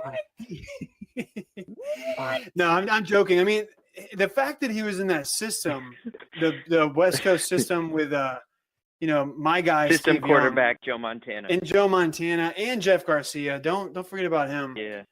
It really, really matters. I mean, the system definitely matters because Jerry Rice was actually not that fast. He was just a great route runner, and he was really like a great system player. I'll say it. Yeah. And then when he went to Oakland, he had kind of the same thing. I mean, there's just like short passing game they had there where they were just Rich Gannon, just Charlie Garner with all his receptions. Oh God, he's third all time. The other thing too about Larry Fitzgerald is I do think he's one of those guys where like when you're watching him play, I mean, obviously he's done it long enough now that you have to appreciate it. But I can't really think of many moments where it's like even like those. I mean, he had that huge reception that basically won the. I mean, I don't. It wasn't actually a touchdown, I don't think, but it basically decided the playoff game, that amazing playoff game versus Green Bay a couple years ago, where he had that huge long reception. He had that long reception in the Super Bowl, which, if not for that drive by the Steelers, is like one of the greatest plays in NFL history, where he just like broke that play open and scored a long touchdown. He had an amazing playoff that year. But to me, like when I watch him play, like all these guys we're talking about, and part of it is youth, I guess. But even when he was younger, like I just don't remember actually being totally wowed by him when he plays. He's just extremely steady, and he catches it. He doesn't drop passes, and he's just really like consistent in a way that very few players match. He kind of, in some ways, is a little bit, to compare him to a team in another sport, which is maybe something that only I would think to do near the 3-hour mark of a conversation. But he kind of reminds me of like the Spurs a little bit. He's always going to be at that like 8 or 9 out of 10 level in every game. And that just adds up. And like, he doesn't have the incredible plays that Julio Jones and Odell Beckham and Antonio Brown and DeAndre Hopkins have. Even when he was like their age now, even when he was 27, he didn't have tons of incredible plays, but it's just like staying healthy and being like really consistent for 12 or 14 years that has gotten him this far. Yeah. And I think there's something to be said for that, because there's a lot of guys who have flashed and to be potentially as good as Larry Fitzgerald, and like none of them, they've all fallen off at some point, Yeah, including his. Team isn't flashy though. Arizona Cardinals aren't a flashy team, and like I've never seen them be a flashy team. Whereas like the Pittsburgh Steelers, you put Antonio Brown, if you swapped places, like I think you would say the same thing about Antonio Brown if he were on the Cardinals. I disagree. I don't agree with that. And whereas Larry Fitzgerald with Roethlisberger, you'd be like, oh man, just incredible plays. No, I think it's a function of the actual player. I mean, like you don't think that Kurt Warner throwing to Fitzgerald and Bolden was every bit as like up tempo and high octane as what the Steelers do? Because I think it was. It's just the type of like Fitzgerald is just not like 2 years. That was like 2 years. That wasn't like a sustained nucleus there. Sure, like, but I think part of the reason because once Warner left, but I think part of the reason it hasn't popped is based on Fitzgerald himself. He's just not.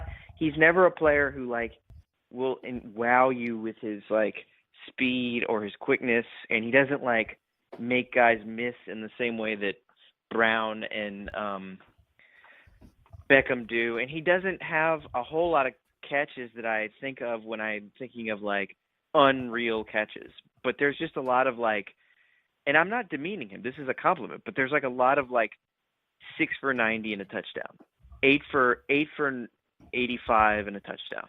And there's something to be said for doing that for like 12 or 15 years. I think it's about the player. I think Antonio Brown on any offense would be incredibly explosive, and he'd be a wow player wherever he was, because that's just kind of the kind of player he is. Yeah, they have different styles. They're both a lot of fun to watch, in my opinion. But gentlemen, I think it's time. We've had a marathon session here. Maybe I'll cut it. Maybe I'll cut it into 2 episodes. I don't know. We'll see. But cut it into 4 parts. Yes. I probably could, honestly. But it was a pleasure, my friends. Yes, y'all have a good one, gentlemen. Yes, gentlemen. I'll talk to you guys later.